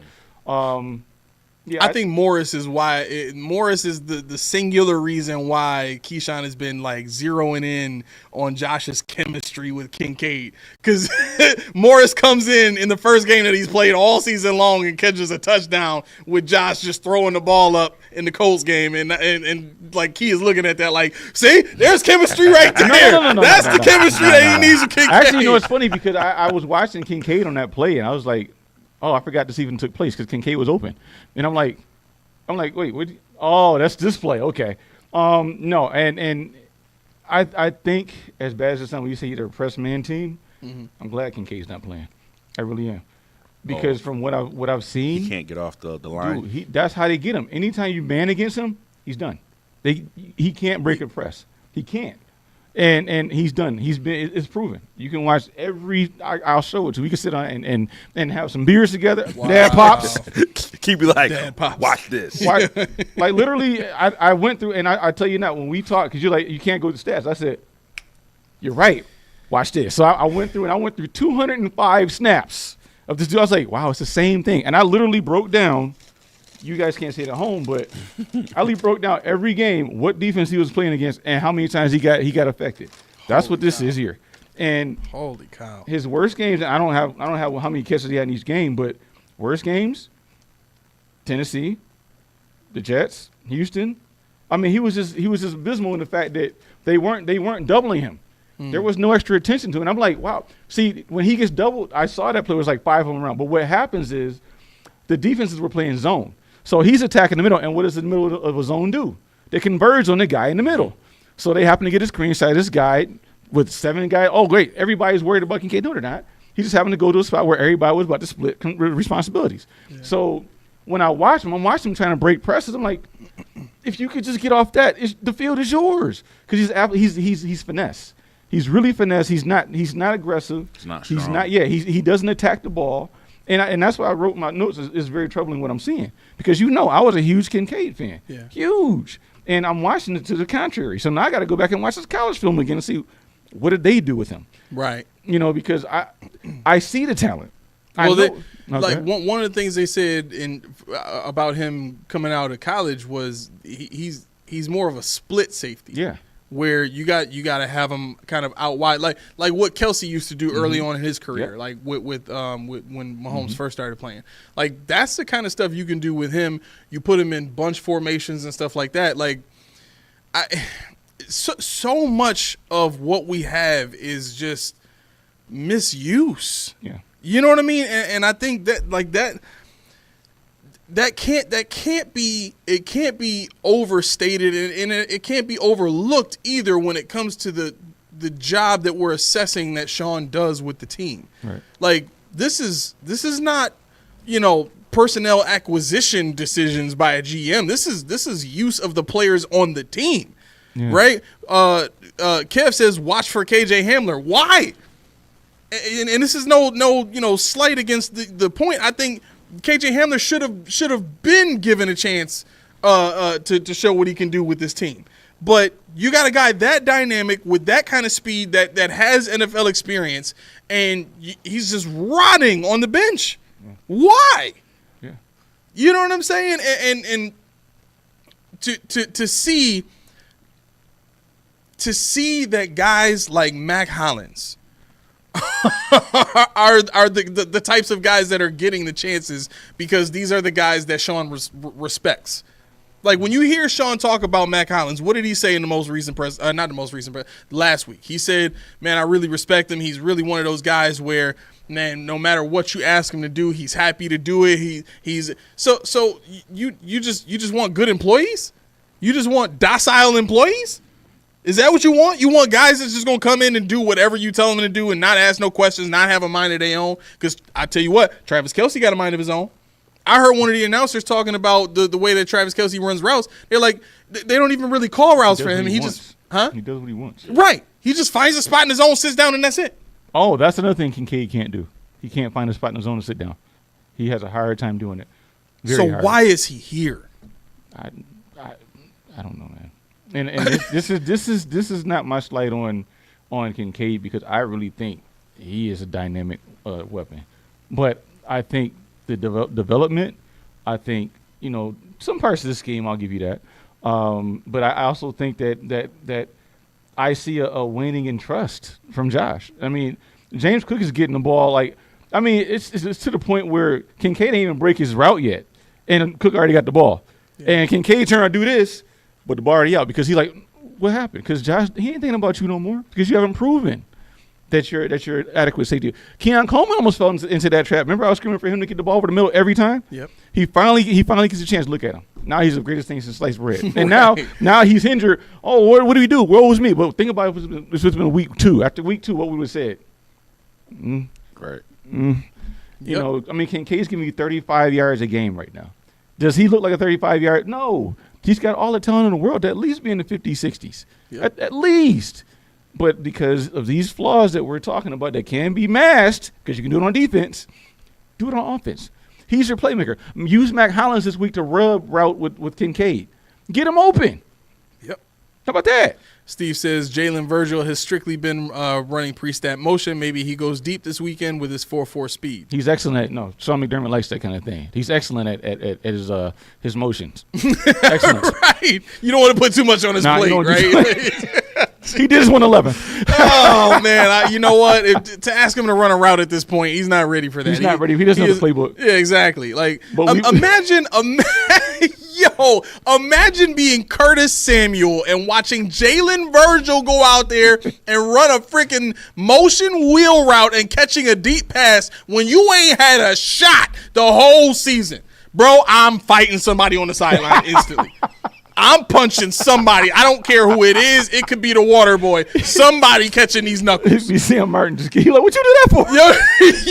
Yo, I'm sorry. We losing a player. We losing a teammate at that point. I'm taking somebody out. And then I'm leaving. Like, that is maddening to me. Right? Like the fact that like, I hope something like that doesn't happen. Yeah. I hope I don't see Jalen Virgil make any plays. Because the fact that this guy is coming out off the practice squad to do nothing but run motions, and then he gets chances and play calls for him that the guys who really can do it, Khalil Shakir ain't getting those kind of calls. Huh? The top paid wide receiver. Right. Like, the guys who are actually good aren't getting these. Why? You know what I mean? Appalachian State, Jalen Virgil. Can we talk about this for a second? I had this one, Sure and I was actually relaxed, but Mac tightened me up again. You gotta go. It's not me, y'all. You're doing a great job today, bro. Woo! I win. Did McD really want Amari Cooper? Did he? Did who? McD. Did he want Amari Cooper? I don't listen. You've been to McDonald's before. Listen. I don't think that was a McDermott call. I don't think he wanted That's a him. Brandon Bean call. Yeah, I don't think he wanted him. Yeah. I get that impression when you see Sean talk about Cooper. He's throwing him under the bus. Yeah. Like, what does he look like? He's always in the training room. He's never on the field. I don't know. Can't get a read from there. Like, what? That was messed up. That was crazy. And then he said it's more of a pain tolerance. Like, yo, shut your mouth. Be quiet. Right. Let him tell us that. Right. That's why he ain't been playing, because he hurt his pinky.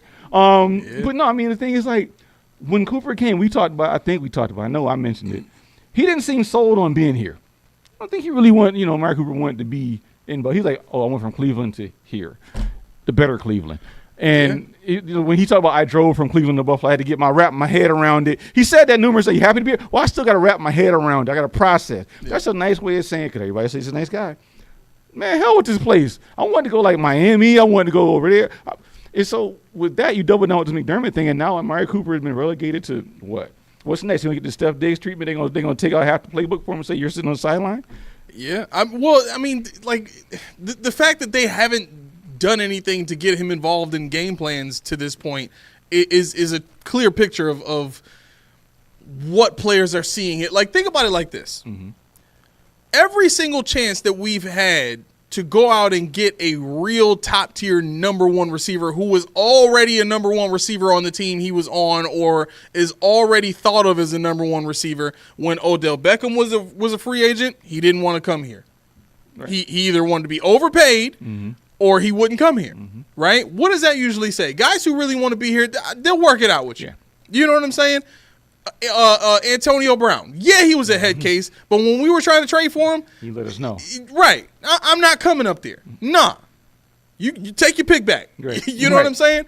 And you look at Diggs. Diggs was a number 2 on his team, and we traded for him. So he didn't have a choice. He came here. He did everything he could to help this team win, and he started to see what everybody else in the NFL now sees, which is, as a wide receiver, this ain't the place for a number one. And that's why I asked a while ago, is Buffalo still a destination for what you just said? When people start talking, people start the inner workings of whatever it is that you have people that know, but me and Matt, well, I don't want to speak for you, but I don't know Jack. And I can tell you can see the crumbling of some of this mantra, some of this culture talk, the crumbling. People like Gabe Davis leaving, and I mean, who left here and actually had a good career after leaving Buffalo? I mean, everybody. Well, everybody. Marquise Goodwin, what he played in the Super Bowl, in his last, you're talking about Gabe Davis, Trey White, these guys. Jordan Poyer. Yeah, I mean, Mitch Morse went to Jacksonville. Yeah, they're doing terrible. Gabe Davis, no. Jordan Poyer, no. You're talking about Saran Neal, no. So I would say before the Sean McDermott era, most players that left here went on to be great. Right. Yes. Right. It was pissing me off. That's literally what happened. Look at Robert Woods. Yeah. He got 2 Super Bowls. Yep. Sammy Watkins got a Super Bowl. Yep. Sean McCoy got a Super Bowl. Everybody who was with us Well, actually, that would be during Sean's tenure when he got rid of Shady him. left. It came before, but he got rid of him. Yeah. And I don't know. I find it kind of odd, the whole treatment of Amari Cooper. You know, is he hurt? Is he milking it? Why is he milking it? Is he milking it because he? Come on now. I mean, tight coverage, bro. Tight coverage. I mean, he's only played 2 games. Like, he just got here. Like, he's not supposed to be schemed in. Like, all right, you can be the center point of our offense. Like, he just got here. You don't even know it yet. So, like, I think y'all got to give it time. I think y'all jumping a little too far on conclusions when he ain't been here a hot minute. Wait. Remember the conversation that we were talking about when we were looking at the Amari Cooper boom factor? Like, every team that he went to, his numbers were better after he left. I think that's proof that teams still do something to help him get acclimated fast. That's the thing. You know what I'm saying? He just got here. I would agree with you. It's been 3 weeks already. No, I would agree with you I would agree with you if we were talking about his on-field stuff. If he was just lost on the field, if he wasn't getting, I would agree. But McDermott's talking, his speeches and all this, and I'm like, yo, I don't care about the, like, I don't know, just me. I don't care about the off the field. I don't care about that. That ain't got nothing to do with the game to me. I'm here about football. I don't care about your likes or what you like. This is football. You, I don't care about that come either. here to play. But like, I don't care how they say about him or he mentioned. It's like I don't need to get inside these dudes' heads and read what they're trying to think. I don't know what they think, so I can only assume and make an assumption. Am I right? I could be, or I could be flat wrong. Well, the way I look at this is this culture, oneness, 111, we're a family, this, that, and third. Why is everybody else getting that treatment, but the guy that just got here, the outcast already? Why are we speaking out about him? Outcast might be a little strong. Why are we speaking out about him in this fashion? We've never heard this before. Well, I can't remember him talking about somebody like this fast. Well, I think part of it would I can't say have to be, but I think part of it is Sean McDermott thought that he had rid the team of the idea of a singular top wide receiver that was responsible for saving the offense. I think he thought he was done with that concept. Mm-hmm. I think it's like a lot of these mantras at the beginning of training camp, I think, come from Sean's philosophies. Mm-hmm. I think these are things that he rolls out to get players on board with the vision that he has for the team. And this everybody eats thing gets ruined by Amari Cooper. Essentially, it becomes Amari Cooper's here, get him the ball. And the Temptations, yes. And that's kind of what I'm getting at. It's because I hear you, because you know how I feel about people off the field. I don't care about you a lick. Well, I shouldn't say that. I don't want nothing bad to happen to you, but I don't get invested in your social life and all that stuff. But it's weird to me that a man that's been in the league 10 years now can't pick up a playbook. You can't put anything in there. You know, what is his wrist, hand? What is it? Wrist. So it's a pain tolerance issue. Be that as it may, how many guys on the team are injured right now, not playing because of pain tolerance? We don't know that. Why is it that we know about him? Why is it that the guy that just got here that we're supposed to be welcoming with open arms into our system can't get his feet wet with Josh Allen? He didn't have a preseason. He didn't have a training camp. Get him a couple short balls. You saw what happened first. He never saw a ball thrown that hard before. Bounce off his face. Right. It's Amari Cooper. No. Anyway. Wow. He getting liberal. That's a holding penalty, bro. That's a holding penalty. Yeah, that's a little too tight coverage. Right. That's too tight. How you saying pause You on gotta recalibrate that. He must have fell asleep or something. Because he said bounce off his face? Yeah. I don't know. Anyway. All right. The thing is just No. Yes, it is. No, bro. No. What makes you bounce on people's faces? All right, I'm not gonna say that. You a field guard. I'm not sure. I didn't say that. But yeah, I mean, like you. So if I throw a ball at your face and it bounces off, that's AO. Yeah, that's it. I would say, hey, yo, catch the damn ball. Hey, yo, catch the damn ball. That's what I would say. But no, I just wanted to put something else out there for people to think about. Why I said earlier that we don't have the personnel doubt. I'm mindful of you, Mac. I'm not gonna make this long, but if you think about what Denver did, they got on Mahomes' butt. And I think Lot Rain alluded to it. Five. I needed my stats. My bad. I needed my stats. Dang. I was getting ready to move. I see. Go ahead, man. Not Just go. on pivot. But no, let's see. So when I'm looking at Denver, they got to Mahomes with double spies. They did all sort of crazy crap. Yeah. And you think about what does a spy do? That takes men out of coverage. That takes men out of your responsibility. Can we afford to do that? I don't think so. No, they have like one of the top 2 corners in the game right now. One of the top 2 corners in the game. Next gen stats. You know what the fastest sack on Josh Allen was against Miami? You know how long it was? 6 seconds before he got sacked against Miami with Chop Robinson. When he blew around Deion Dawkins, 6 seconds. Yeah. Indies against Indy was 4.3 seconds. Grover Stewart. Tennessee, Arden Key, 4.3 seconds. New York Giant, the Jets, Quentin Williams, 4.2. Khalil Davis, 3.9 seconds. Was it Keitrell Clark, 4.9. Why do I say this? Von Miller has the 3rd fastest sack of the season of the whole NFL. Javon Solomon, the 10th fastest sack. Outside of that, we ain't got nobody even on the chart. There's nobody. So, do we remember what Josh Uche did to Deion Dawkins? Yeah. Like, I mean, the Chiefs have him now. Like, but that's the point. The point is they got Nick Bolton. We forgot about him because when you're talking about that double block, that A gap, Bolton will shoot right through there. Yeah. And why I brought this up was we don't have. Everybody loves Russo. Everybody loves, the Epinesa factor. Everybody, they don't care about Von Miller because he's washed up, but he's the 3rd fastest sack in the league. They don't mention Javon Solomon, the rookie, but he's the 10th fastest sack.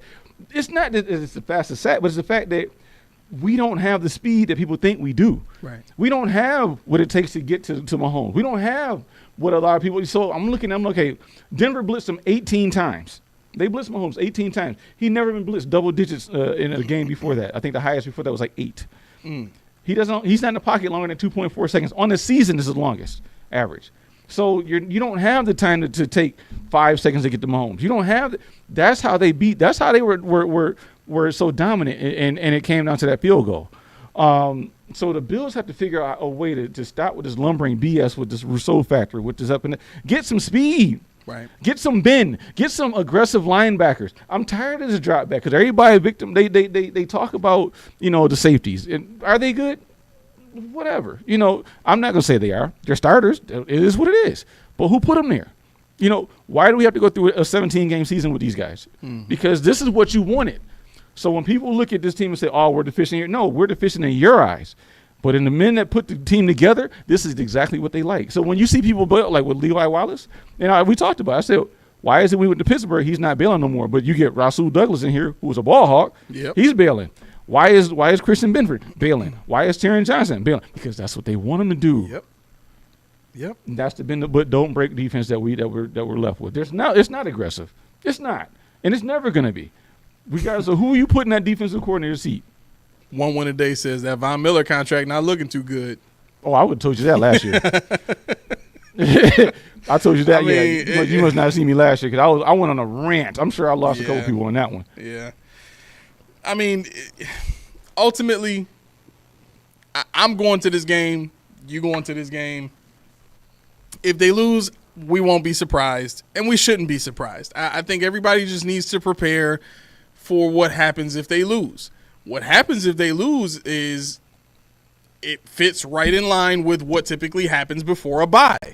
Yep. You know what I'm saying? They're going to come out of the bye. They're going to whoop on the 49ers. Mm-hmm. They're going to go on a streak and finish the rest of the rest of the season. They'll probably that loss to KC will probably be their 3rd loss and their very last loss for the rest of the season. Yep. And then we'll go to KC and, based on history, we'll have a much better shot with a chip on our shoulder as an underdog going into KC and playing that team than we would, with a win. What Again, if the Bengals made it? Huh? What if the Bengals made it and we had to play them in the first round? I think they're all but mathematically eliminated. They already lost to the Ravens. They're 3-6 right now. Yeah, they really can't win. I don't think they're not going to make it, but they with they the can't. Steelers and Baltimore. Yeah, they not. Yeah, Well, and they still have like 5 of their division games left. Well, yeah. I mean, I didn't say it was possible, but it's not. They're not out of it per se. Weird things have happened. We've seen the Bills do these crazy things as well. But I'm just saying, we're talking about KC, but there's Baltimore too. That's the team I'm afraid of. You guys aren't, but I'm afraid of in the playoffs as well. Baltimore. Yeah, I am. I'm see us in the playoffs. What happened last time we played the playoffs? What happened? Yeah. Well, we beat them. Exactly. Yeah. No. I don't get me wrong. They're going to be a different offense in the playoffs once they get Deontay Johnson oriented with the offense. But I think what the Bills showed in that game earlier this year is if they had an opportunity in that game to truly reset, they do have some things on defense that they can do to slow that offense down. It's not in the run game, definitely not in the run game, but I think their approach would be, to do what they started to do in the second quarter or whenever they started coming back, which is shoot the gaps and do what I said to do, which is shoot the gaps, make Derrick Henry, have to, make a shift before he gets to the line of scrimmage, which slows him down, and then that's it. You got him. But in the playoffs,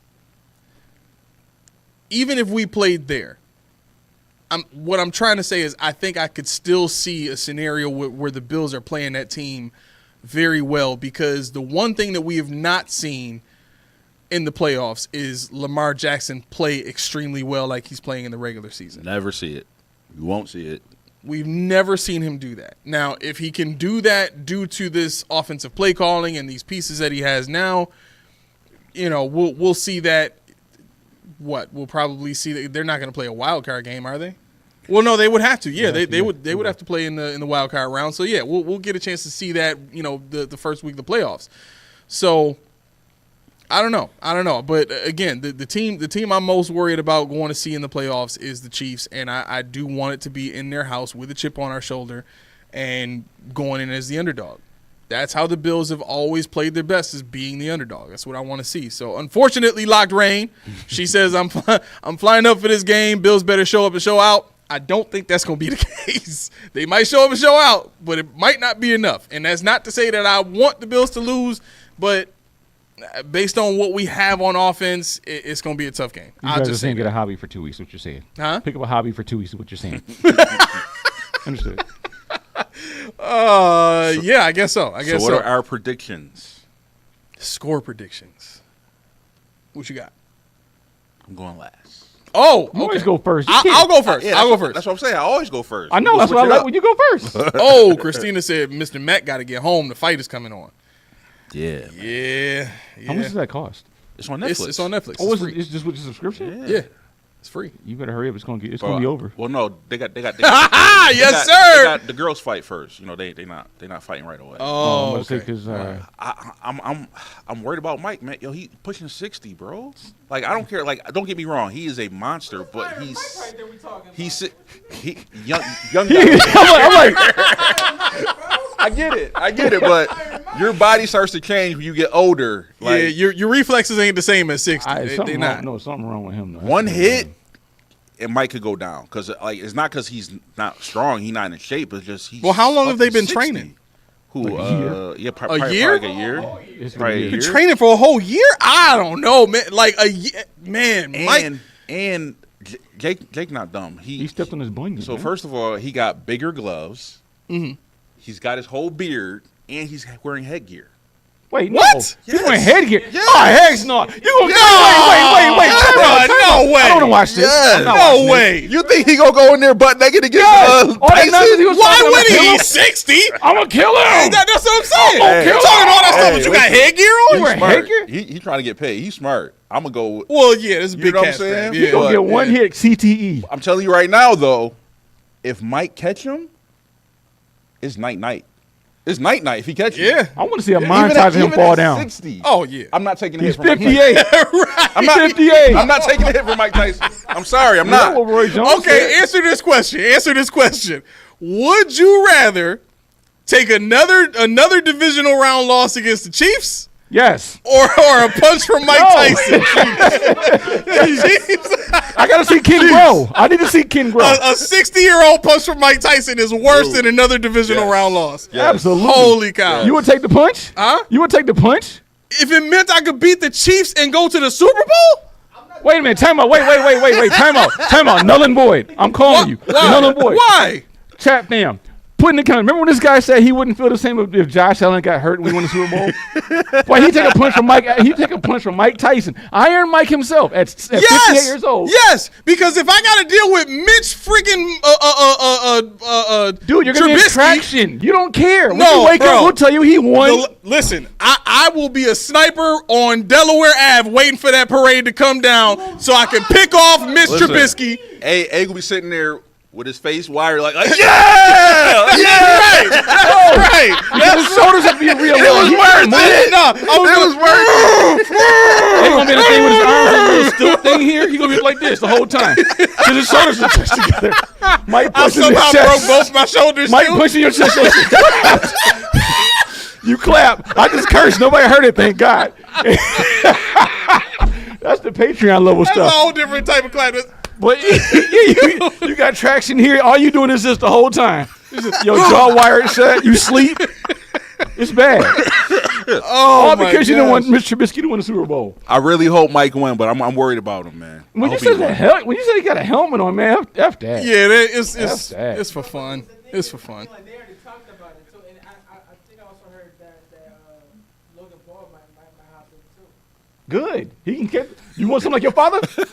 See, no bones about it. Know what I'm talking about? He said, "I lived through 4 Super Bowl losses. I could take the punch." That's what I'm talking about. That's what I'm talking wait, about. who is this? Brave man. Who is this? No bones about it. No bones? That's why he's named No Bones. He liquid now. That's a brave man. My Listen, man, You wasn't supposed to use that against him. he like liquid. Mike I hope he Tyson- subscribed because I'm about to catch Man, it. But dang. Tyson is probably one of the strongest boxers. Like, his punch was lethal. Did you see his obliques? Like, I'm not even being funny. You see his obliques? That's where all the punching comes from. Short arms, those obliques. He still get. It's ridiculous. Matter of fact, so one funny fact about Mike Tyson. I don't know if you ever saw the Ip Man movies. Yes. Ip Man 3, when Mike Tyson was in there. Yep. He said that was the scariest moment in his life when he was coming at him with those flurries because he said it was live. Yeah. So he said if Mike would have connected, he said I would have been in the hospital. He said that was the scariest moment he had filming was when Mike Tyson was coming at him. Man, and that's a bad boy too. The dude that played Ip Man, that's Yes. a bad boy. If he was shook, The only person I think could take him, Michael Jai White. who? Michael Jai White, the dude that plays Spawn. He's the only person I think can take him. Think so? Yeah, because Michael Jai White is not just, he's a street dude. Yeah. Hood. He got shot. Well, he's the only martial artist that I think is out there right now, aside from the white dude. The white dude, well, the white dude is a little bit more slender than Mike White. Who you talking about? There's a guy that he's always the nondescript martial artist in like The Transporter or something like that, like those off script movies where they got some random white dude that just happens to be sweet at martial arts. I don't know his name, but it's the same guy in all these movies, and he was the only other guy that I looked at as like, he got some weight on him, he might be able. But Michael White, I think his technique, he adds a lot of street sense in the way that he fights too. He's very knowledgeable too. Yeah. You know what he said about like the actors right now? He said nobody knows more martial arts than Jet Li. He said that man knows every martial arts there is. And he's a master at it. He said he don't just know it, he mastered it. So he said he could whoop. He said he could anybody. He whoop anybody. Wow. He said that man knows his stuff. Yeah, when I saw Michael Jai White on DJ Vlad talking about his run-ins in the street and talking about him against Mike, Yeah. I was like, no, I ain't know he was that dark. Yeah. I didn't know he was like that. I don't know if Mike White could take a punch from Tyson. I don't think he would land one. Yeah. But I mean, that would be tough because, like, see, that's the hard thing about a martial artist trying to fight a boxer, is you got to deal with that speed. And Mike is probably one of the greatest combinations of speed and power there is in boxing. Yep. And as a martial artist, so many of the styles are like, let's say like, so Ip Man, Wing Chun was the style. Yep. Right? So even if you get inside of Mike, you still, like, boxing is up close. Yep. You still got to worry about an uppercut. You still got to worry about a kidney shot. You still, like, there's so much damage you can do up close as a boxer. Yeah. So, like, It's crazy. You can't do taekwondo against boxing. That ain't gonna work. Too fast, too strong. Like it's very limited. Like you would have to go Brazilian jiu-jitsu against the dude. Take him to the ground. That's the only way you could beat a boxer. Pretty much, you have to, of that caliber. You have to attack his legs. Yeah, because the fist is not going. So you're talking about a kickboxer. You talking about Muay Thai. Yeah, Muay Thai. Yeah. Those are the only things I think the only reason I said it is because when you talk about he said I'm a fighter who knows more martial arts. There's a lot of martial artists. I ain't them. I'm a fighter that knows martial arts. I'm like, and then you take your shirt off and just pause, whatever. I'm like, sir, that's not legal. That's not. I don't know what kind of stuff you know, but you got muscle on top of muscle on top of muscles, and you got like a goofy. Why did I get married? That ain't him. I thought that was him. No, I'm afraid of that dude. If I see him at work, I'm like, yo. Excuse me, sir. Excuse me. I don't want no beef. I know I'm 6'6", but you 6'6" this way, and you can jump over my head. I don't want no beef. No Bone said Jason Statham. Locked Rain said dude from Fast and Furious. Not sure which dude from Fast and Furious. That's what we're gonna start naming people. Old boy from, I did the same thing. The white dude from all those nondescript movies. Jason Statham is weird because I don't think he really studies a whole lot of martial arts all like that. I think he's more so a benefactor of choreography. Yep. You know what I'm saying?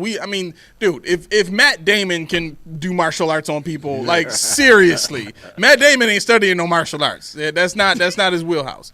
Not saying that he can't do it. He's an extremely smart dude, but just not what he does. Working on the dojo, like, I didn't know you had it like that. Yeah. TC says number 1 score, number 2 play defense, number 3 no turnovers. That's every week. That ain't just this week. Wait, how do we get off of that? My bad, TC. Well, prediction. Yep. Yes, score prediction. Okay, I said I was going to go first. Sorry. Right. Hey, okay. You're not helping us. I'm going to help break down. You're going home. Yeah, Sweat. See, that's what I'm talking about, Sweat. Sweat said, look at the talent. You guys cover football, music, and boxing in one podcast. Let's go. Let's go. All right, so score prediction. I think this is going to be just like all the other scores. It's been in the 20s. I think we're going to see I think it's going to be 20-21, man. Ooh. I think it's going to be 20-21. It's going to be a tight game, and the Bills going to try to come back at the last minute, and something going to happen. A call, a missed kick, or a missed 2-point conversion because Sean don't want to go into overtime. Something like that is going to happen. You better take Tyler Bass and name Macho Mo. Okay. You go next. He said he going last. No, you got to. I'm the oldest one. You go next. All right. How you going to use that now? I have to at some point. I will respect my elders. I'll take that for this one. I'll take it this time. Keyshawn is the big bro. Okay. This time fair I'll enough. take it. What I really think is going to happen, I don't want it to happen, but I think it's going to happen. I think T-Bass, game-winning field goal, we win 24-21. I want us to lose, but I think that's going to be the outcome. How the hell that sound? I want us to. He's stressed out. No, I am. Listen, I'm the same way. I want the prize. Exactly. Yes, it would be cool to beat them. 2 weeks, I could put in people's face like, we beat you. You're not going to go perfect. Not against us. Nope. We ruined it. Right. I would love to ruin something for the Chiefs. Yep. It gives me no greater glory and joy than to cancel Christmas on the Kansas City Chiefs. I'm canceling Christmas on y'all. Okay, Denzel. However, I love it. However, I think all the hype, everybody's talking about it. Everybody believes we're favored. Everybody believes that we can beat this team and knock them off the field. So I think Tyler Bass is going to come in, carried off the field, game-winning field goal, got you. I think that's how it's going to go. I don't want it to go that way, but I think it's going to go that way. I want to see him get carried off the field. Like Rudy. Y'all out of control. You know this already. Wait till tomorrow night. I can't wait. We might not be able to stream that because Key going to be a couple of dad pops in. And we going man, dad pops. Key Wisers. I love it. There's going to be a couple of bathroom breaks involved. Okay. The reason why I want you to go last for a second is because of this. I got the score 27-17. Ooh. Those are Chiefs. Oh, wow. Ooh, okay. Interesting. Oh, yeah, I can take that. I just think that the momentum precedes the actual schemes. I think the scheme mismatch is too much and too great. Josh Allen's probably going to throw another interception this week, and that's going to probably do it. I think he's going to try to do too much because he has a lot less in his mind, at least. He won't take what they give him, hold the ball too long. I think the defense is going to do that bend it, don't break crap. Patrick Mahomes loves that. He's going to have all day to survey the field. You said Juju Smith-Schuster and Travis Kelce, of course. And whoever that backup tight end is, they like him as well. I just don't think we had the manpower to match it with this iteration of the Chiefs, especially when Mahomes is not the guy you got to worry about. Nobody knows who it is. It's always somebody different. Yeah. Lindsay's got the Bills 20-17. No bones about it's got 27-24 Bills, baby. Sal says Josh Allen 7.4 air yards. McDermott has his run first team. Yes, he does. Let's see what happens with it. Locked Rain's got the I'm assuming Locked Rain has the Bills 27-24. Sweat's got 21-24 Bills. Lindsay says the Chiefs play at Pittsburgh on Christmas Day. Yes, they do. So it's just me, huh? It's just me, huh? Okay. So, we have to think about this. Essentially, what I think Lindsay is trying to say is if we get this win. It's only one game. We one game away. Right, one game away from taking a 1 seed. And this could be the game. They're at Pittsburgh on Christmas Day. Canceling Christmas for KC. Canceling on them. I mean, y'all the 2 seed. That's a defense that I could see really giving Mahomes problems. Oh, yeah, it could be done. It right. could definitely be done. So does that little bit of information change anything about how we feel about this game? No. Right. Because like I said, if they lose, then that's I already know. But if they win, I think they just going to come at us that much harder. Yeah. Because you canceled our Christmas, so now you're going to pay. We're going to send y'all home. Right. At the end of the day, it's about the bowl, and losing this game gives us that chip we need to go into the playoffs and play better towards winning a bowl. And I'm with it. All right. So, thank you. You pulled that up for me. Can I start the music now, or you want to go Whatever before? you want to do. We got OLI watching, so we got. Because I had we got to make a decision. I had a long diatribe about why I thought we were going to lose. Now I think I'm a little thirsty. Why some Reese tea, baby? I think I do need some Reese tea. Reese tea. You ready? I'm not starting the music. I don't want to get held up for this. Go ahead. I don't want to lose the game for this, baby. What's the game? Anyway, you know the game, the time game. All eyes watching. I have not seen anything lost or gained by this 2 minute over influx. It's self-respect. Is what I see. You lost that a long time ago. You got it back though.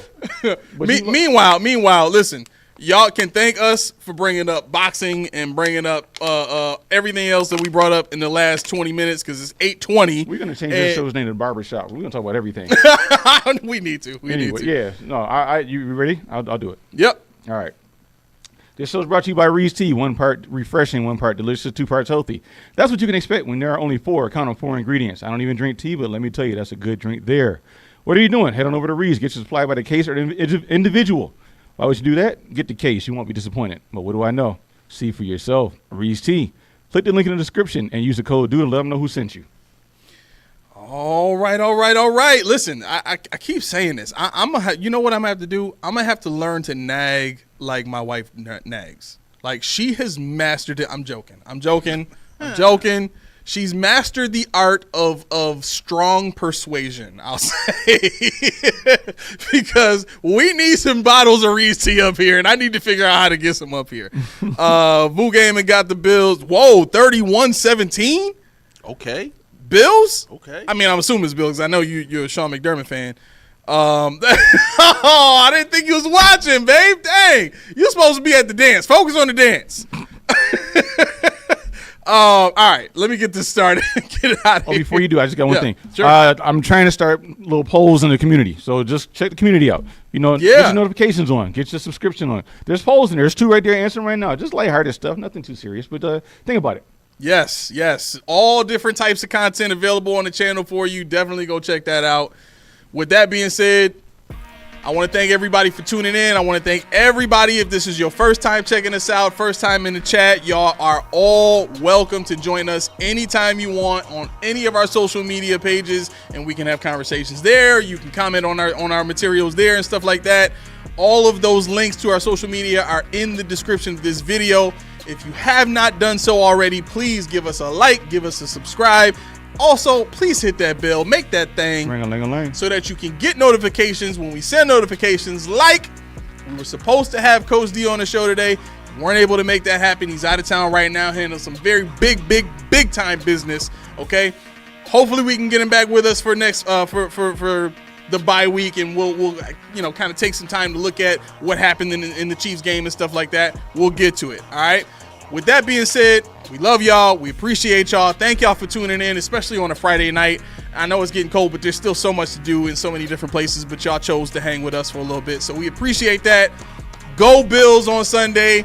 For whoever's cheering for the Bills, whoever wants them to lose, whatever. Either way you going on that, go Bills on Sunday. This has been the Post Podium Podcast, home of the All Truth No Sodium takes.